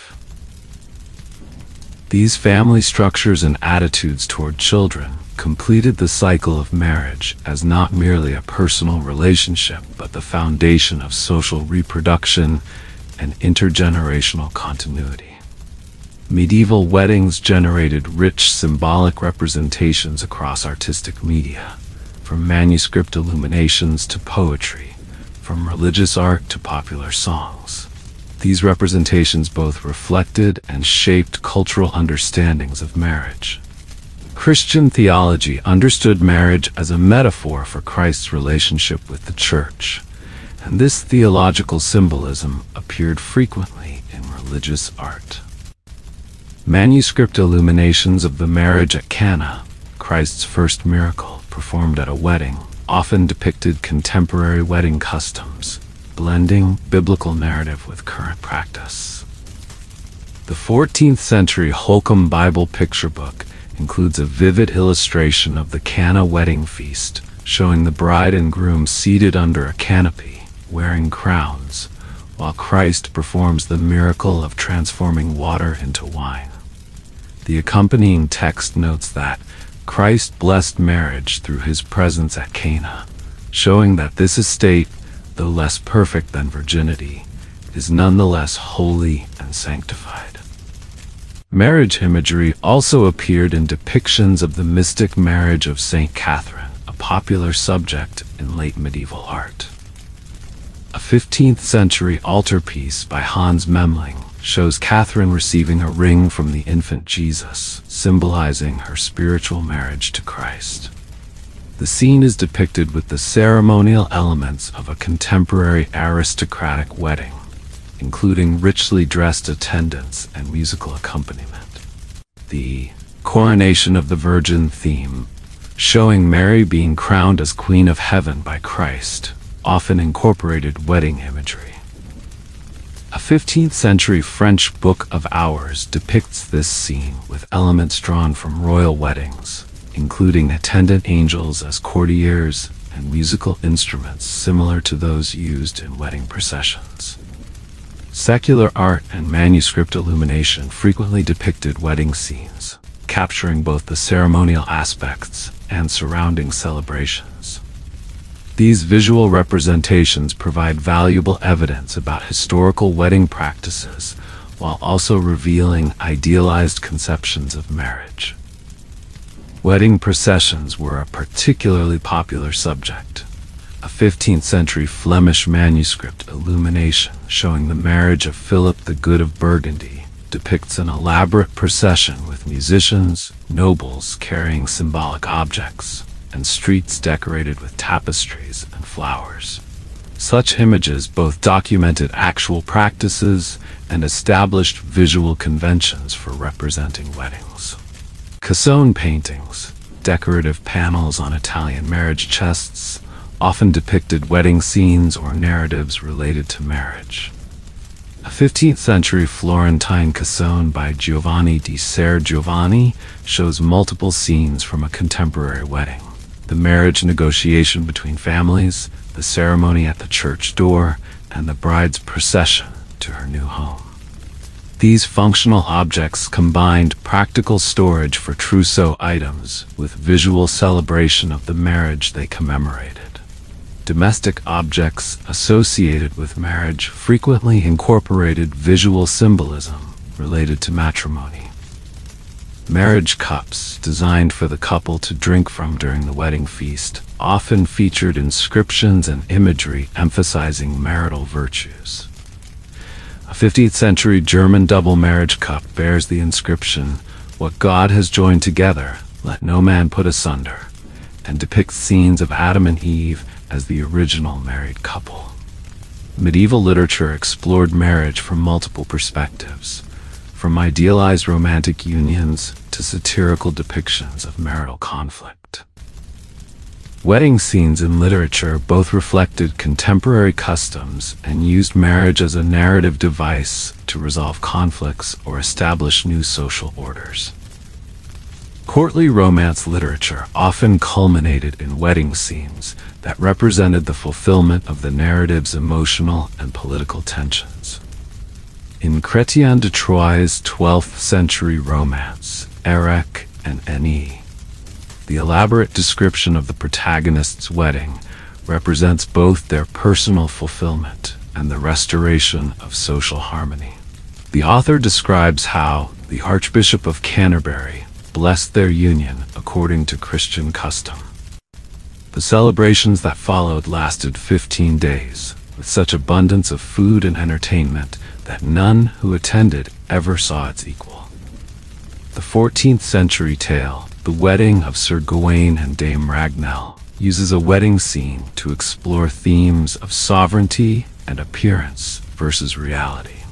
The hideous Dame Ragnell, who transforms into a beautiful woman after marrying Gawain, tells him, "You have given me sovereignty in marriage by allowing me to choose my own appearance, and in doing so have both fulfilled your oath and discovered the secret that women most desire, to exercise their own will." Satirical literature often focused on the potential mismatch between marriage ideals and reality. The 15th century poem, The Merchant's Tale, from Chaucer's Canterbury Tales, contrasts the elderly January's idealized vision of marriage with the reality of his young wife May's infidelity. The wedding scene itself is presented with ironic lavishness, and thus with joy and great solemnity, January has wedded fresh May, with revelry and minstrelsy and all the instruments of music. Didactic literature presented idealized models of marital behavior. Christine de Pizan's The Treasure of the City of Ladies, 1405, advises women on proper behavior during wedding celebrations. At her wedding, a wise woman shows neither excessive joy nor reluctance, but maintains a modest demeanor that reflects her understanding of the serious commitment she undertakes. She should be gracious to all guests, showing particular respect to her new husband's family, thus establishing herself as worthy of her new position. Wedding customs generated rich folkloric traditions, including songs, proverbs, and beliefs that reflected popular understandings of marriage that sometimes diverged from ecclesiastical ideals.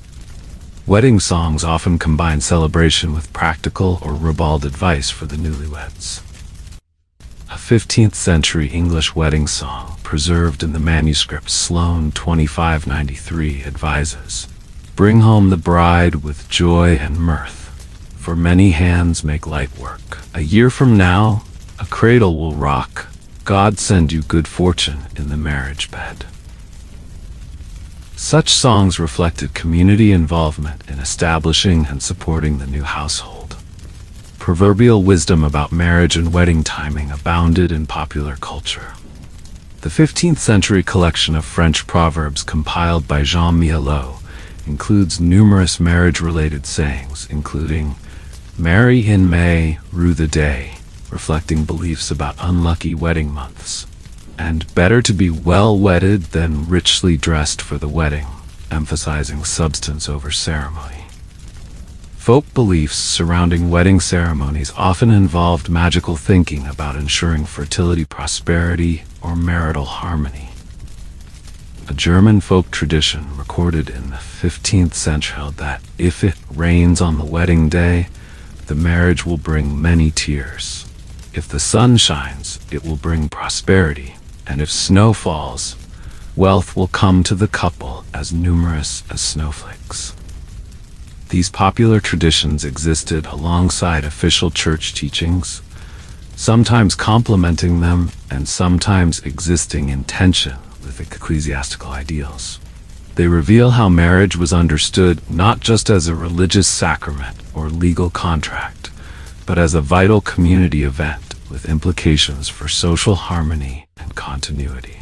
While medieval weddings shared certain core elements across social classes, the expression of these elements varied dramatically according to wealth, status, and social position.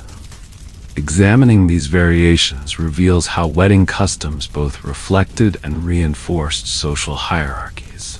At the apex of medieval society, royal weddings functioned as international diplomatic events with significance far beyond the personal union of two individuals. These marriages created or cemented alliances, resolved conflicts, and established claims to territory or succession rights.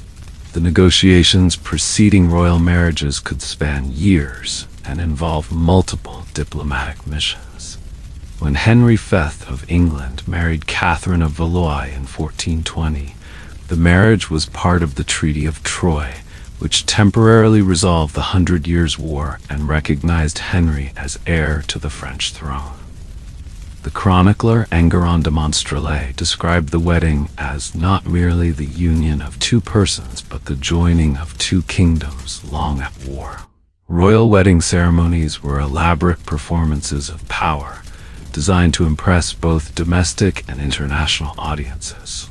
When Isabella of Bavaria married Charles VI of France in 1385, the entry procession into Paris lasted an entire day, with pageants representing biblical and allegorical scenes set up throughout the city. The monk of Saint Denis recorded that foreign ambassadors present declared they had never witnessed such magnificence, and carried reports of French splendor back to their own courts. The diplomatic significance of royal marriages meant they were often contracted between partners who had never met, and sometimes between children, or between partners with significant age differences. Proxy marriages were common, allowing the ceremonial aspects to proceed while one party remained in their home country. When Margaret of Anjou married Henry VI of England in 1445, the ceremony in Nancy was conducted with the Duke of Suffolk standing proxy for Henry, followed by Margaret's journey to England for a second ceremonial, but not legally necessary, wedding. For the nobility, weddings provided opportunities to display lineage, affirm social networks, and demonstrate prosperity and refined taste. The emphasis on family continuity and alliance was expressed through heraldic displays, the presence of extended kinship groups, and ceremonies that highlighted the joining of two distinguished bloodlines. Tournament celebrations often accompanied noble weddings, combining martial display with social networking. When Charles the Bold of Burgundy married Margaret of York in 1468, the wedding tournament featured knights competing under the heraldic colors of both families, symbolically enacting the alliance being formed through the marriage. Detailed accounts in the memoirs of Olivia de la Marche describe how each knight's armor and trappings displayed emblems combining the Lion of England with the Burgundian devices, visually representing the union of these great houses. The display of genealogy featured prominently in noble wedding decorations. A 15th century description of the marriage of an Italian condottiere notes that the Great Hall was hung with banners showing the arms of both families for 10 generations, with painted genealogical trees demonstrating their ancient and honorable lineages. The marriage contract was read aloud before these displays, emphasizing the illustrious connection being formed. Gift exchanges between noble families often emphasized dynastic connections and artistic patronage. Wedding gifts might include illuminated manuscripts showing scenes from family history, tapestries depicting the joined arms of both houses, or reliquaries and devotional objects meant to ensure divine blessing on the union and its future offspring. For the urban mercantile elite, weddings balanced displays of prosperity with practical business considerations. These ceremonies emphasized commercial connections, creditworthiness, and the establishment of useful social networks while demonstrating adherence to urban standards of propriety. Guild involvement characterized many urban weddings, with trade organizations playing both ceremonial and practical roles. The 1436 wedding of a Venetian silk merchant's daughter included a procession of guild members bearing symbolic gifts representing the trade. Bolts of fine silk, weaving equipment decorated with flowers, and a model ship indicating the family's trading connections with the East. Guild records note that this display demonstrated both the honor of the craft and the particular esteem in which this family is held within our company. Account books reveal the careful financial calculations behind merchant wedding celebrations. The ledgers of Gregorio Dotti, a 15th century Florentine silk merchant, include detailed entries for his daughter's wedding, with expenses balanced against expected returns in the form of business connections and enhanced reputation. Dotti notes that, though the feast and bride's clothing represent substantial expense, the presence of the Wool Guild officials and Peruzzi family representatives at the celebration secures advantages worth far more than the cost. Urban weddings often incorporated symbolic elements related to commercial success and household management. A German merchant's daughter's wedding in Nuremberg featured the ceremonial presentation of household account books and keys to the bride, symbolizing her future role in managing the domestic economy. The accompanying speech, recorded by a guest, emphasized that prudent household management by the wife enables the husband's success in business, just as his diligence in trade provides the resources she must wisely administer. The timing of merchant weddings often corresponded with trade cycles and business considerations.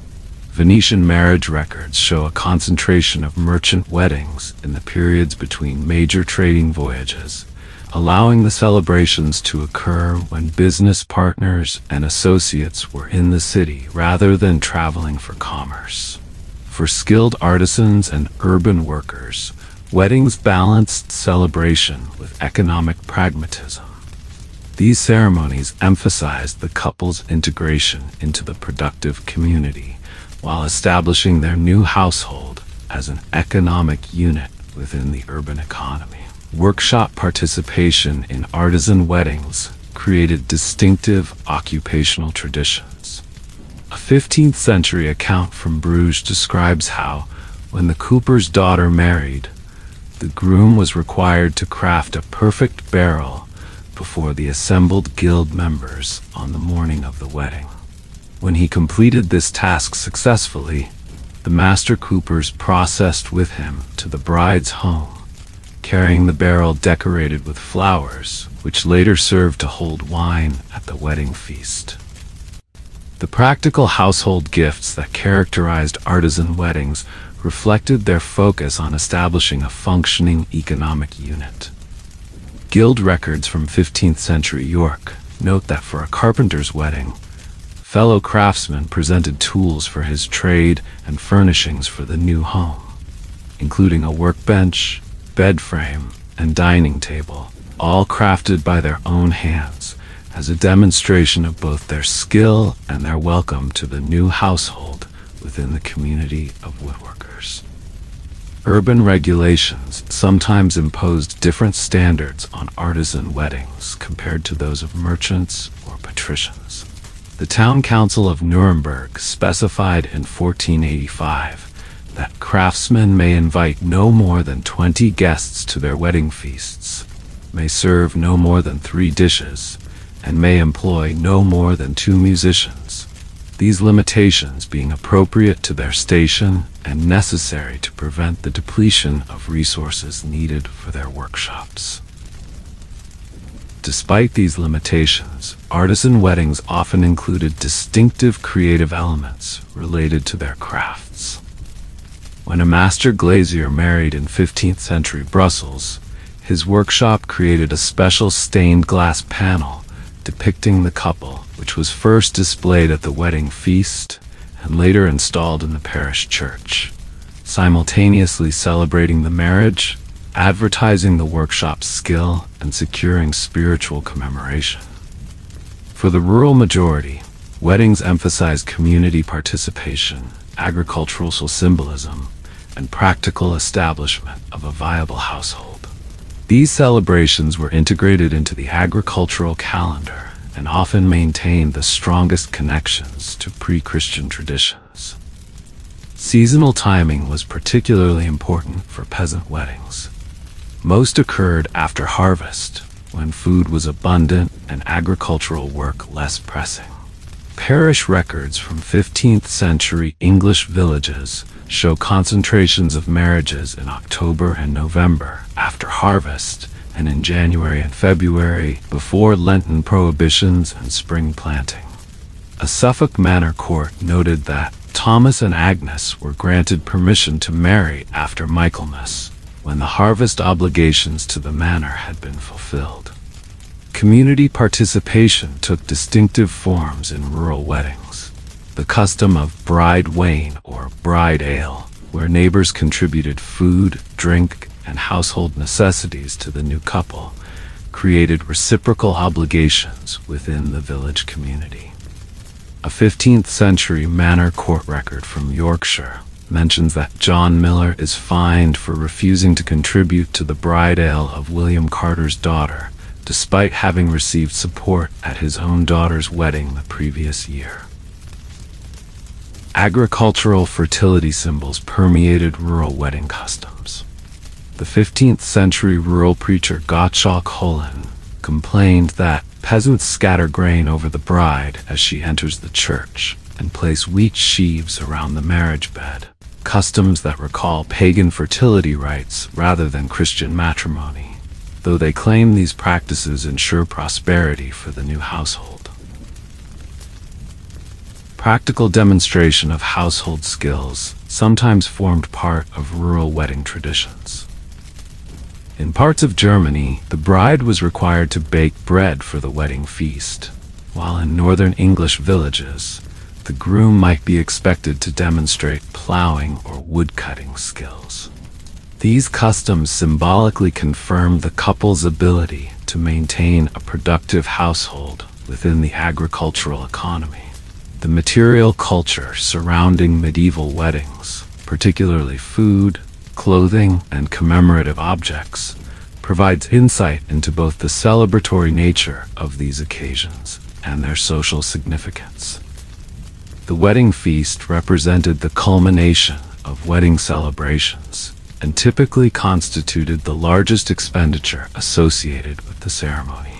These feasts balanced displays of abundance with carefully calibrated markers of social status. Royal and noble wedding feasts were exercises in conspicuous consumption, designed to demonstrate both wealth and sophisticated taste. The 1475 feast celebrating the marriage of George, Duke of Bavaria, to Hedwig of Poland reportedly included 323 oxen, 1,800 sheep, 1,500 venison, and wine served in silver fountains. The chronicler noted that the variety of dishes, the orderly service, and the elegant presentation demonstrated not merely wealth, but the refinement appropriate to such exalted personages. The symbolic arrangement of diners at high-status wedding feasts reinforced social hierarchy while celebrating the new alliance. Seating charts for the 1468 wedding feast of Charles the Bold of Burgundy and Margaret of York show the careful intermingling of English and Burgundian nobles according to rank, physically enacting the diplomatic alliance the marriage represented. For urban elites, wedding feasts balanced abundance with civic propriety. The detailed accounts for a 15th century Florentine merchant's daughter's wedding list quantities of food that demonstrated prosperity without the extravagance of noble celebrations. 12 capons, 8 pheasants, 30 pigeons, 2 calves, 6 kinds of fish, confections of sugar and almonds, and fruits both fresh and preserved, all served in an orderly manner with appropriate wines for each course. Sumptuary legislation frequently targeted wedding feasts as sites of excessive display. The Venetian Senate decreed in 1450 that no wedding feast shall include more than 3 courses of meat and fish, nor shall more than 10 pounds of confectionery be served. These limitations applying to all citizens below the rank of patrician to prevent the depletion of family resources through competitive display. For common people, wedding feasts emphasized community participation and shared abundance rather than exotic delicacies. A 15th century English village account describes how each household contributed what they could afford: a capon, a wheel of cheese, a measure of ale, so that together the village provided a feast grander than any individual could have managed, demonstrating both generosity to the new couple and the strength of community bonds. Certain foods held particular symbolic significance at wedding feasts and became traditionally associated with marriage celebrations. These specialized wedding foods combined practical nourishment with cultural meanings related to fertility, prosperity, and union. Wedding bread or cake traditions appeared throughout Europe, though the forms varied regionally. In southern France, the Pompe nuptiale was a ring-shaped bread flavored with orange flower water and decorated with sugar, symbolizing sweetness and the eternal nature of the marriage bond. A 15th century domestic manual notes that the breaking of this bread over the bride's head ensures fertility and abundance in the household, while its sharing among guests creates a bond of community witness to the marriage. Spiced wine, or hippocras, featured prominently in Northern European wedding celebrations. Account books for a 15th century Bruges merchant's daughter's wedding list substantial expenditures for cinnamon, ginger, nutmeg, cloves, and sugar for the preparation of hippocras served to honor the bride and groom. These expensive spices demonstrated prosperity, while their warming properties were associated with fertility and passion. Symbolically shaped pastries appeared at many wedding feasts. Italian wedding accounts mention pasta in the form of linked rings, while German sources describe bridal soup containing dumplings shaped as small hearts. French wedding festivities often included oublies, thin wafers impressed with the combined initials or heraldic devices of the couple. The presentation of food often carried symbolic weight beyond the dishes themselves. A 15th century noble wedding in Hungary featured roasted peacocks redressed in their feathers, positioned as if drawing a miniature golden carriage containing figures of the bride and groom. Such elaborate presentations combined culinary skill with theatrical elements that reinforced the ceremonial nature of the occasion. While white wedding dresses are a relatively modern tradition, medieval wedding attire nonetheless carried significant symbolic and social meaning, distinguishing the wedding day from ordinary occasions and marking the social status of the participants. For aristocratic brides, wedding gowns represented major expenditure and often became part of family lore. When Bianca Maria Sforza married Emperor Maximilian I in 1493, her gown reportedly cost 100,000 ducats, an astronomical sum that demonstrated both Milanese wealth and the importance of the imperial connection. The dress, described in contemporary accounts as cloth of gold embroidered with pearls with sleeves lined with ermine, represented not personal taste but dynastic display. Color held symbolic significance in wedding attire.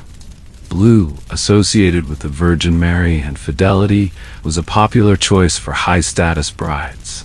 Red, symbolizing love and passion, appeared frequently in Mediterranean regions. The wedding inventory for a 15th century Venetian patrician bride lists a gown of crimson velvet lined with marten fur to be worn on her wedding day, as befits her station and the joyous nature of the occasion. Head coverings carried particular significance for brides across social classes. Elite brides might wear elaborate headdresses incorporating family jewels, while simple floral wreaths or circlets adorned common women's heads. A 15th century English poem describes a merchant's daughter as crowned with rosemary and ribbons of blue, her hair dressed loose for the last time before being bound up as befits a wife. For grooms, wedding attire typically represented their finest clothing rather than specialized garments. A Flemish merchant's account book records commissioning a doublet of blue damask with silver points and a surcoat of black velvet lined with marten, specifically for his wedding day. Such garments demonstrated prosperity and would typically be worn for other significant occasions after the wedding. Jewelry, particularly rings, held both material and symbolic value. Wedding accounts for a 15th century Florentine banking family describe the bride's ring as gold set with a balas ruby, a diamond, and a pearl, these three stones representing love, durability, and purity. While simpler rings served the same symbolic purpose for common people, the materials and complexity scaled according to social station. The exchange of gifts formed an integral part of wedding celebrations, creating material commemorations of the union, while establishing or reinforcing social bonds between the families and their wider communities. Domestic furnishings constituted the most common wedding gifts, establishing the new household while demonstrating the support of the community. Inventory lists from 15th century Tuscan weddings record gifts ranging from practical items like bedding and cookware to more decorative pieces like painted marriage chests, cassoni, and devotional images. Textile gifts held particular importance, representing both practical value and feminine accomplishment.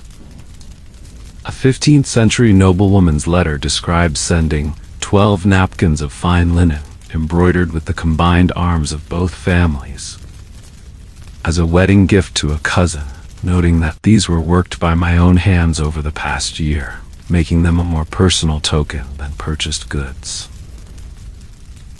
Symbolic gifts often accompanied the practical. A German merchant's wedding inventory lists a small silver ship, representing safe passage through life, a pomander of gold containing spices, representing sweetness in marriage, and a crystal cup for the couple to drink from, representing clarity and trust between them. Commemorative objects created specifically for weddings became increasingly common in the later medieval period. Painted marriage plates from Italian workshops bore the portraits or heraldic devices of the couple, while specially commissioned manuscript prayer books might include miniatures showing the couple kneeling in devotion, creating personalized religious objects that commemorated their union. For common people, wedding gifts were typically more practical, but no less meaningful. Parish records from a 15th century English village note that the community presented Thomas and Agnes with a plough, a cow, and woolen cloth sufficient for winter garments. These gifts ensuring the new household could establish itself as a productive part of the village economy. The celebratory aspects of medieval weddings extended beyond feasting to include various forms of entertainment, particularly music and dance. These elements combined celebration with symbolic significance and social display. Music accompanied multiple aspects of wedding celebrations, from solemn processional pieces to lively dance tunes, with the type and quantity of musicians varying according to social status and regional traditions. Professional musicians were engaged for aristocratic weddings, often in impressive numbers. Accounts for the 1468 wedding of Charles the Bold list payments to 8 trumpeters, 12 lutenists, 6 harpists, 4 organists, and numerous singers from the ducal chapel, who performed at different moments throughout the multi-day celebration. The chronicler noted that the trumpeters heralded each new course at the feast, while softer instruments played during the meal itself, demonstrating both magnificence and refined taste. For urban weddings, guild musicians typically provided entertainment. Guild accounts from 15th century London record payments to the Company of Musicians for providing 3 minstrels with shawm, sackbut, and tabor for the wedding procession of Alderman Bradford's daughter, and 5 players for the feast and dancing afterward. These professional musicians maintained standards regulated by their guild, while charging fees appropriate to the client's status.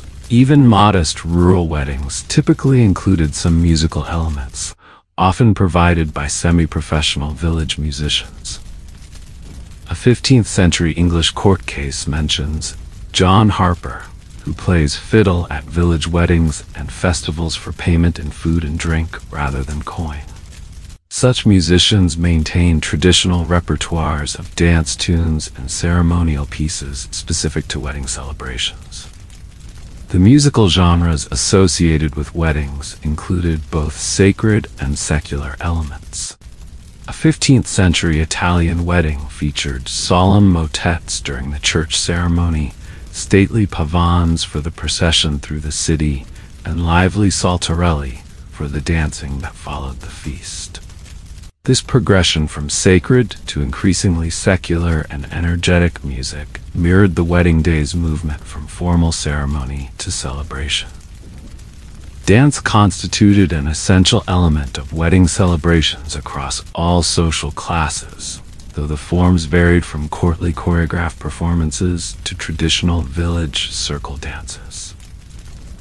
The ceremonial first dance held particular significance, often performed by the bride and groom alone or with their closest family members.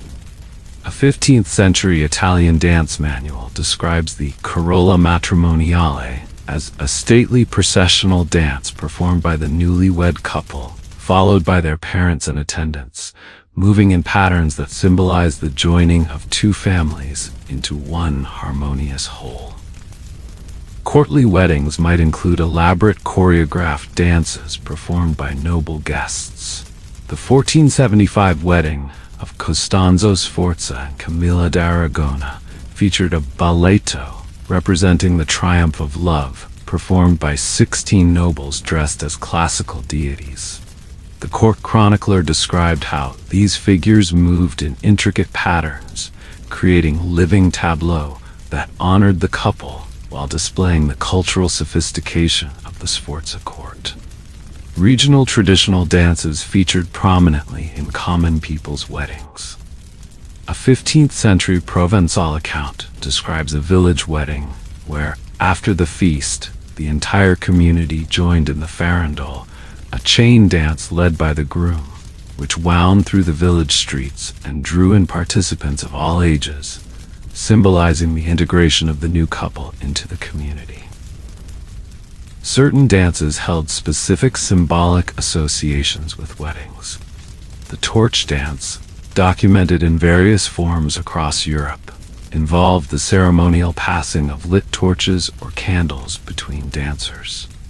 A German account describes how at midnight, 12 young men with lighted torches performed a solemn dance around the bride and groom, eventually presenting the torches to them as symbols of continuing life and prosperity. Beyond music and dance, medieval weddings often featured dramatic entertainments, ranging from simple mummings to elaborate allegorical performances, particularly at aristocratic celebrations. Wedding masks and disguisings became increasingly elaborate throughout the later medieval period. The 1487 wedding of Henry VII's sister to the Scottish king's proxy included 12 lords and ladies disguised as pilgrims, who entered the hall singing and presented gifts with symbolic meaning to the bride, each gift accompanied by verses explaining its significance for her future happiness. Allegorical pageants were particularly popular at Italian court weddings. When Lorenzo de' Medici's daughter Maddalena married a son of Pope Innocent VIII in 1487, the celebrations included a performance of The Contest of Venus and Diana, in which actors representing these goddesses debated the merits of love versus chastity, ultimately agreeing that marriage represented the perfect balance between these virtues. Religious drama sometimes accompanied wedding celebrations, particularly when they coincided with church festivals.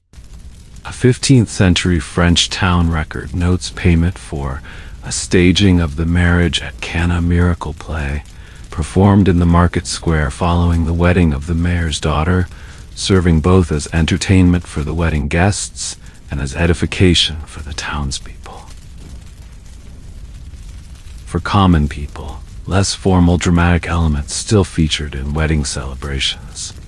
English manor court records mention occasional fines for excessive mumming at weddings, suggesting that informal dramatic performances, often with satirical or ribald content, were common features of village wedding celebrations despite periodic attempts at suppression.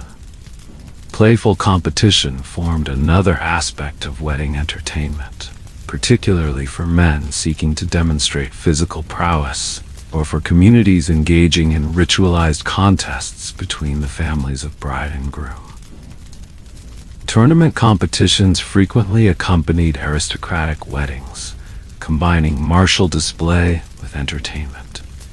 When Philip the Good of Burgundy married Isabella of Portugal in 1430, the celebrations included the famous Feast of the Pheasant, where knights took crusading vows during an elaborate banquet, followed by a tournament lasting several days.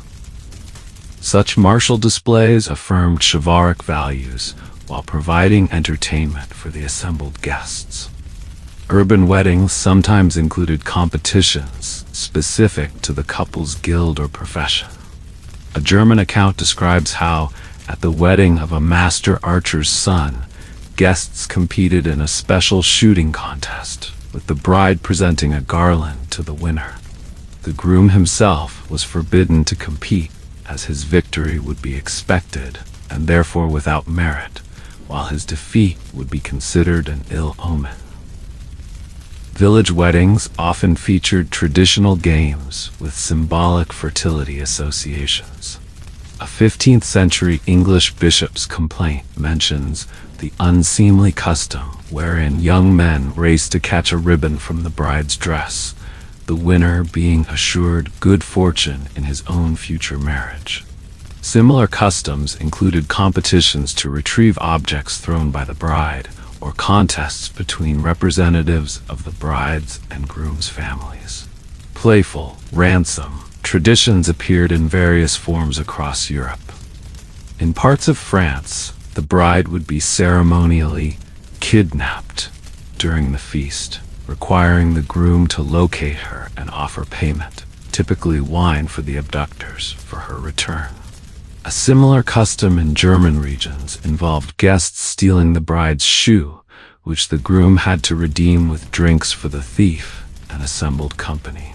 These entertainments, from the most elaborate court spectacles to simple village games, shared the function of transforming the wedding from a mere legal ceremony into a memorable celebration that affirmed community bonds while marking the significance of the new marital union. Looking across the 1,000 years of the medieval period, certain patterns emerge in the evolution of marriage practices and wedding customs.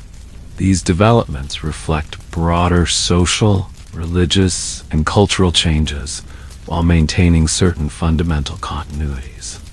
Perhaps the most significant evolution in medieval marriage was its transformation from a primarily private arrangement between families to a public sacrament regulated by ecclesiastical authority. This transformation occurred gradually and unevenly across regions, but represented a fundamental shift in how marriage was conceptualized and practiced. Early medieval marriage arrangements emphasized family negotiation and property exchange, with religious blessing as an optional supplement rather than a defining element. By the later medieval period, church doctrine had established marriage as one of the 7 sacraments, requiring specific canonical forms and clerical oversight. This evolution is captured in the contrast between 2 historical descriptions. A 7th century Frankish account describes how Clovis sent messengers to negotiate for Clotilda's hand, offering a bride price and arranging the transfer of her mundium, legal guardianship. When agreement was reached, she was conducted to his palace where they were joined according to Frankish custom. By contrast, a 15th century parish manual instructs that no marriage is licit without bans published on 3 consecutive Sundays, exchange of consent before the priest at the church door, blessing of the ring, and subsequent nuptial mass. These requirements ensuring that marriage is conducted with proper solemnity as befits a sacrament. This transformation reflected broader social changes, including the Church's increasing regulatory authority over daily life, the development of more sophisticated legal systems, and growing emphasis on individual consent alongside family strategy. However, the persistence of clandestine marriages throughout the period demonstrates that tension between private arrangement and public ceremony was never fully resolved during the medieval era. The economic aspects of marriage underwent significant evolution throughout the medieval period, reflecting broader changes in economic organization, inheritance patterns, and social mobility. Early medieval marriage exchanges emphasized the transfer of wealth from the groom's family to the bride's, typically in the form of the bride price or huitman.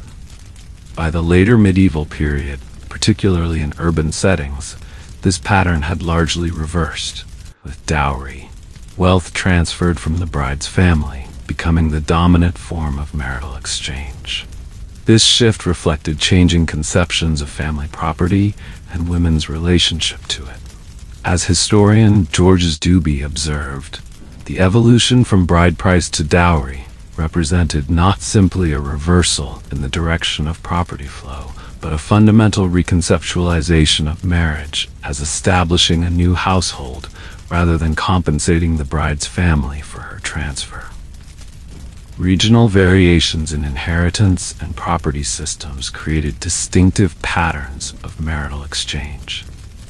Mediterranean regions developed elaborate dowry systems where daughters received their inheritance at marriage rather than after their parents' deaths. Northern European regions more commonly practiced partible inheritance among sons, with daughters receiving smaller portions, often in movable goods rather than land. Urban economic development created new patterns of marriage alliance focused on commercial advantage rather than landed property. A 15th century Venetian merchant's letter reveals this commercial logic.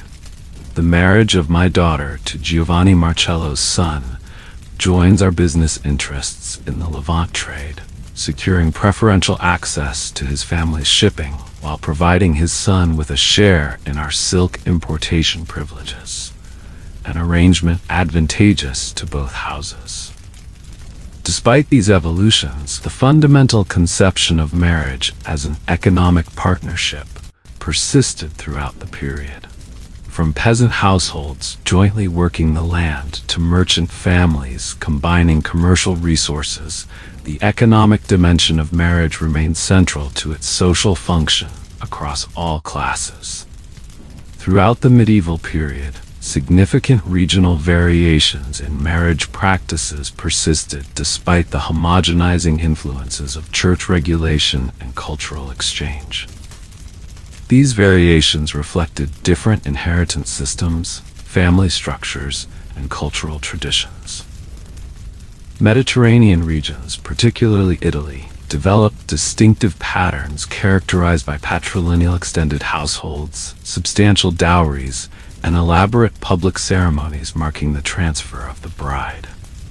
A 15th century Florentine household manual explains that the new wife enters her husband's family home, where she will live under the authority of his father until the older man's death, at which point the household may divide if the brothers choose separate residences. Northwestern Europe, by contrast, maintained patterns of nuclear family households, less extreme age differences between spouses, and greater emphasis on the establishment of independent households at marriage. English manorial records frequently show newly married couples establishing separate cottages and landholdings, even when this required dividing the patrimony or taking new land into cultivation. Eastern European regions maintained distinctive practices influenced by Byzantine traditions and Slavic customary law. A 15th century Russian marriage contract specifies that the bride brings to the marriage her separate property, pridano, which remains under her control rather than her husband's, and may be reclaimed in full should the marriage end through his death or misconduct. Islamic influences in Spain, Sicily, and other contact zones created syncretic marriage practices. A 15th century Sicilian wedding account describes the bride processed through the town veiled and accompanied by female relatives only, according to ancient custom, though the marriage itself was blessed in the church, according to Christian rite, creating a ceremony that satisfied both traditional expectations and religious requirements. These regional variations demonstrate that despite the universal church's attempts to standardize marriage practices, local cultural traditions remained powerful forces shaping how marriages were arranged, celebrated, and lived. The evolution of medieval marriage reveals complex and sometimes contradictory developments in gender relations and personal autonomy. While church doctrine increasingly emphasized mutual consent as essential for valid marriage, social and economic realities severely constrained the practical exercise of choice, particularly for women. Early medieval Germanic law codes treated women largely as subjects of exchange between male-headed households, with little legal voice in marriage arrangements. The 7th century Lombard Code stipulated that a woman shall remain always under authority, either of her father, her husband, or if widowed, her husband's family or her own male relatives, and cannot contract marriage without the consent of her Mundwald legal guardian. The 12th century development of consent theory in canon law theoretically enhanced women's agency in marriage choice. Pope Alexander III declared that the consent of the parties alone creates marriage, and where this consent is lacking, neither parental authority nor royal command can supply it. This position enabled some women to resist unwanted matches through appeals to church courts. However, practical limitations on female autonomy remained substantial throughout the period. Economic dependence, limited education and career options, and powerful social pressure ensured that most women had restricted actual choice in marriage partners. As Christine de Pizan pragmatically advised noble daughters in 1405, though consent must be freely given, a wise maiden trusts her parents' judgment in selecting a suitable husband, for they have greater knowledge of men's characters and family backgrounds than a sheltered girl can possess. Evidence suggests that women's practical autonomy in marriage decisions varied significantly by region, social class, and individual family circumstances. Widows generally exercised greater independence in remarriage choices, while aristocratic daughters faced the most intense family pressure due to the political implications of their marriages. Urban women, particularly in regions with strong traditions of female economic participation, might exercise more meaningful influence over marriage arrangements. The persistent tension between theoretical freedom of consent and practical constraints on choice represented one of the fundamental contradictions in medieval marriage, creating space for both resistance to unwanted matches and rationalization of essentially coerced unions. Beyond its evolution over time, medieval marriage embodied fundamental tensions between community interests and individual desires, between strategic alliance and personal compatibility. These tensions played out differently across social classes and regions, but represented universal aspects of the institution. Throughout the medieval period, marriage remained fundamentally a community concern, rather than merely a private relationship between individuals. Wedding ceremonies and celebrations emphasized public recognition and community participation in establishing the new household. The public nature of weddings served multiple social functions. It established the legitimacy of the union and any children that might result, integrated the new household into existing community structures, and created a body of witnesses who could testify to the marriage's existence if later disputed. A 15th century parish priest's manual explains, "Marriage must be public because it creates not merely a bond between two people, but a new household within the community, a unit of both economic production and spiritual fellowship." The community that witnesses the vows also pledges its support to the new family and acknowledges the couple's new status and rights. Community involvement extended beyond witnessing to active participation in marriage arrangements, particularly for common people. Village elders might facilitate matches between suitable young people, while guild officials often played matchmaking roles for members' children. This communal involvement reflected the understanding that successful marriages contributed to community stability and prosperity. Even high-status marriages with significant political dimensions emphasized community recognition. When Elizabeth Woodville married Edward IV of England in 1464, the initially secret ceremony was followed by public recognition, precisely because royal legitimacy required community acknowledgement. As the chronicler noted, though the king might choose his wife according to his own heart, he must present her publicly for acceptance as queen, for royal authority depends upon the consent of the realm.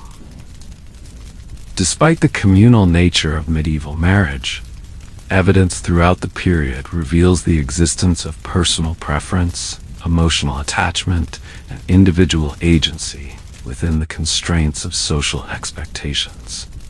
Love letters, poetry, and court records all testify to the reality of emotional bonds between medieval spouses, whether developing before marriage or after. The 13th century noblewoman Marie of Champagne wrote to her husband during his absence, "My beloved lord, half of my soul, I count the days until your return like a prisoner awaiting release, finding no pleasure in food or entertainment while we are separated." Such expressions reflect genuine emotional attachment rather than merely conventional sentiment. Evidence of individuals exercising choice in marriage partners appears throughout the period, though more commonly among men than women and among the middling classes than the highest nobility.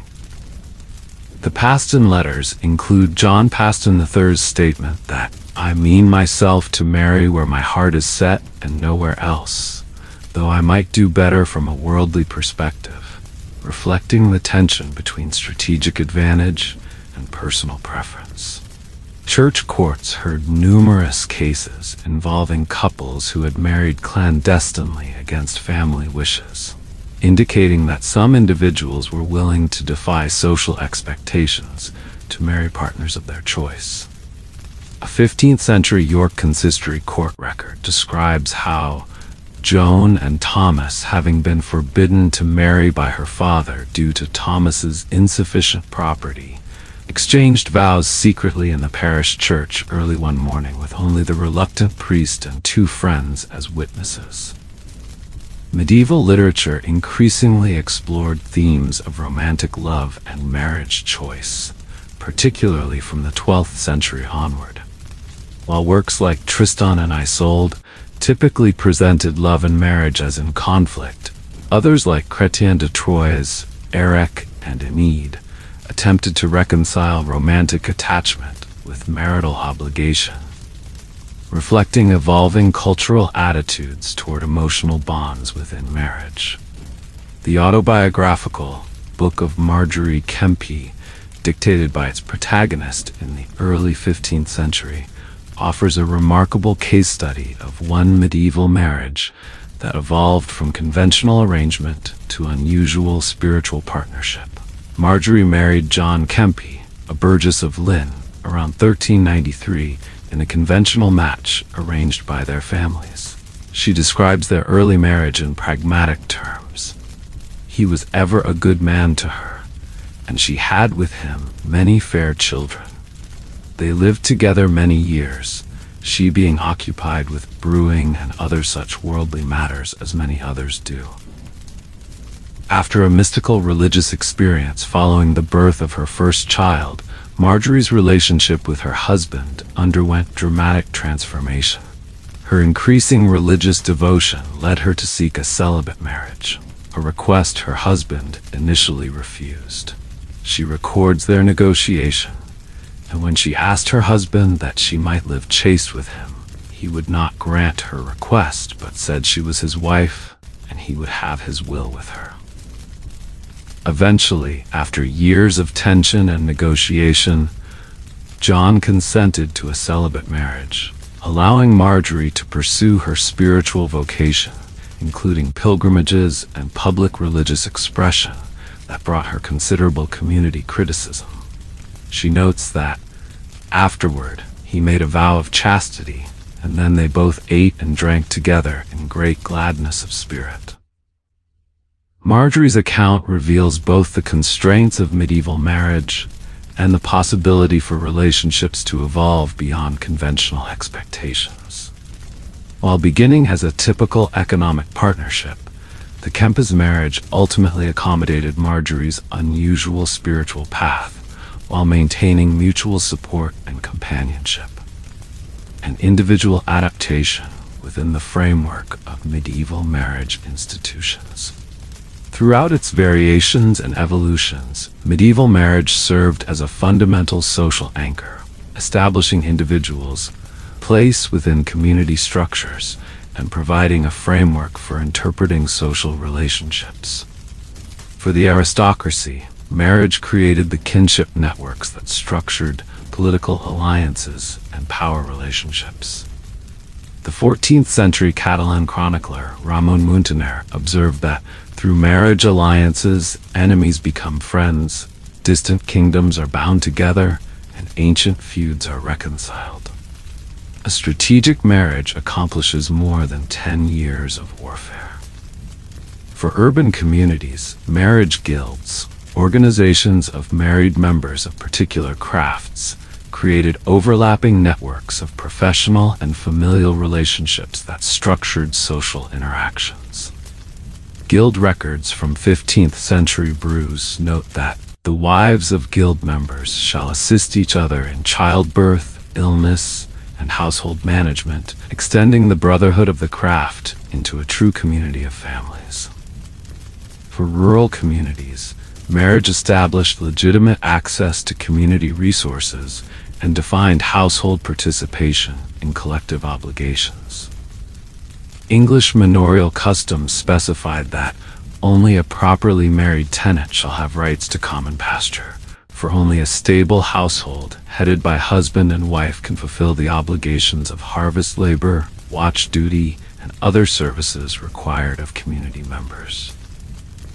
Even for marginalized individuals, marriage provided a framework for social integration.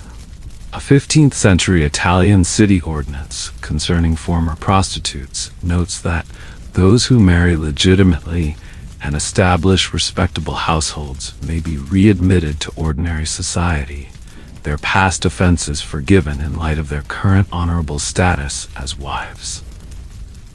This social anchoring function helps explain both the elaborate ceremonial aspects of medieval weddings and the community's interest in regulating marriage formation. As a 15th century civic official observed, proper marriages create stable households create orderly neighborhoods, and orderly neighborhoods create peaceful cities.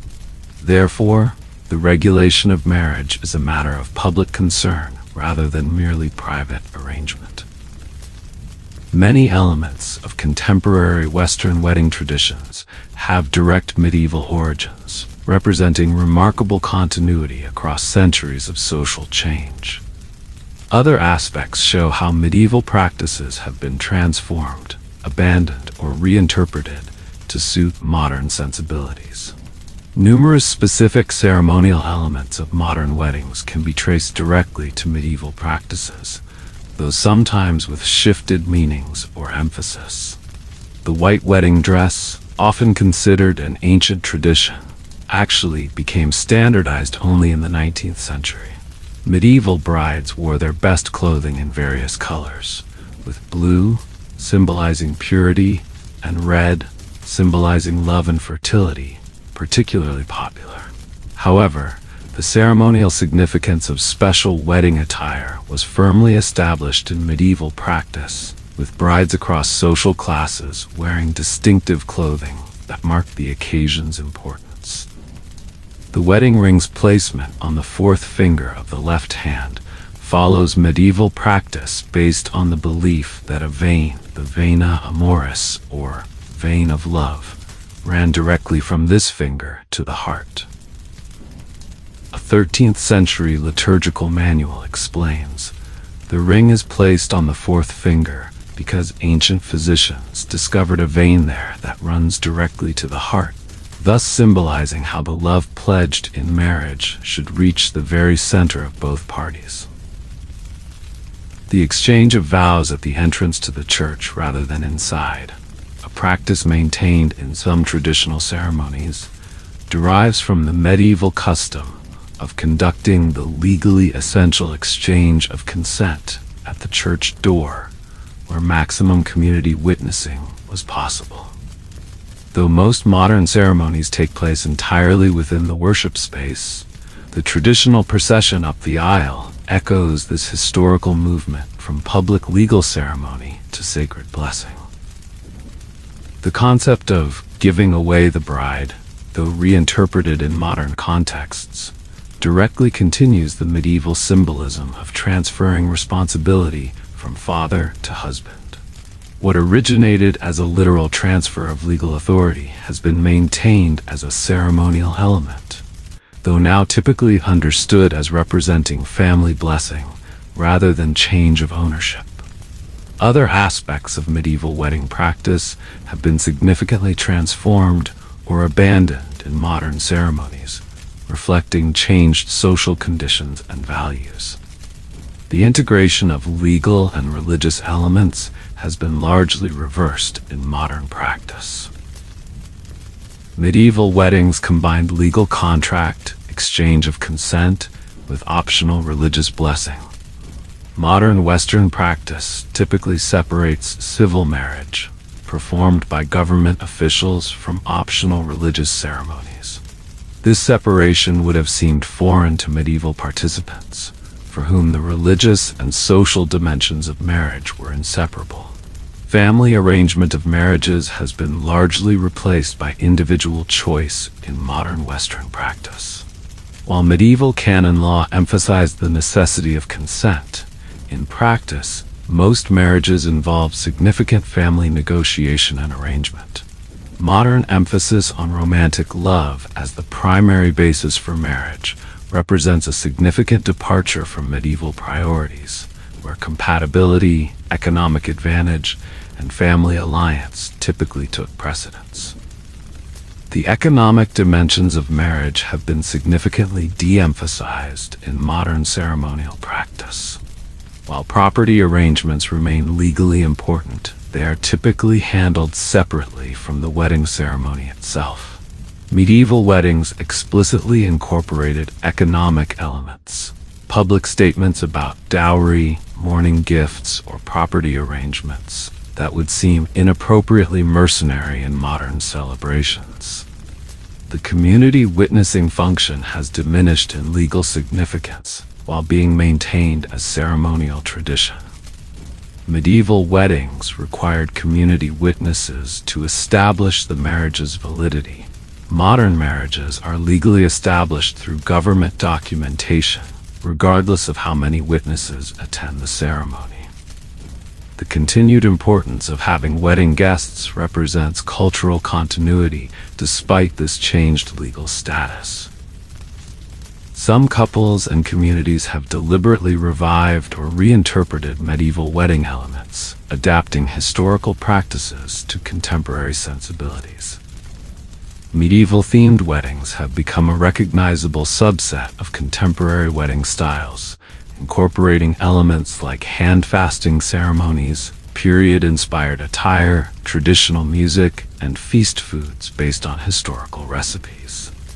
These adaptations typically romanticize medieval aesthetics, while omitting aspects that conflict with modern values. Traditional craft elements have been revived in many contemporary weddings, with handcrafted decorations, personally meaningful ritual objects, and community participation in preparation, all echoing medieval practices. The modern DIY wedding movement, while using different techniques, reflects the medieval integration of community skill into wedding celebration. Environmental considerations have led some couples to reinterpret medieval seasonal wedding traditions. The medieval practice of timing weddings according to the agricultural calendar and local food availability resonates with contemporary interest in sustainability and seasonal consumption, leading to renewed attention to local seasonal traditions. Community-centered celebrations have been consciously revived by some couples seeking alternatives to commercialized wedding practices. The medieval understanding of weddings as community events, where guests contributed goods, services, and participation rather than purchased gifts, aligns with contemporary critiques of wedding commercialization. These contemporary reinterpretations demonstrate how historical wedding practices can be meaningfully adapted to modern contexts and simply preserved as fossilized traditions. As medieval communities adapted wedding rituals to their particular needs and values, Contemporary couples and communities continue this process of adaptation and reinterpretation. As Eleanor of Woodstock processed out of the Norman Church in January 1325, now the Countess of Guelders, she participated in a ritual that connected her to countless brides before her and to innumerable women who would follow in the centuries to come. Though separated by time, culture, and circumstance, they shared the experience of a ceremonial transition, from maiden to wife, from one family to another, from one identity to a new social role. The study of medieval wedding customs reveals both the remarkable diversity of human cultural expression and the underlying continuities in how communities mark significant life transitions. Across 1,000 years and the breadth of a continent, medieval Europeans developed wedding rituals that reflected their particular social structures, religious beliefs, and cultural values. Yet beneath this diversity ran common threads: the need for public recognition of new family bonds, the desire to invoke divine blessing on human unions, the impulse to celebrate new beginnings with festivity and abundance.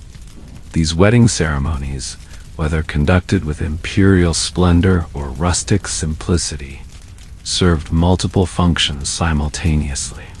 They created legally recognized marriages, established new households within the community, formed or strengthened alliances between families, redistributed property and resources, and marked the transition of individuals to new social roles. The ceremonial elements, rings and vows, feasts and music, symbolic gestures and ritual words, provided a shared vocabulary through which these complex social processes could be expressed and understood. Perhaps most significantly, medieval wedding rituals negotiated the perpetual tension between community needs and individual desires, between strategic alliance and personal attachment. They created a framework within which both social requirements and personal relationships could be accommodated, however imperfectly. The persistence of clandestine marriages throughout the period demonstrates both the power of individual choice and the social pressure toward conformity with community expectations.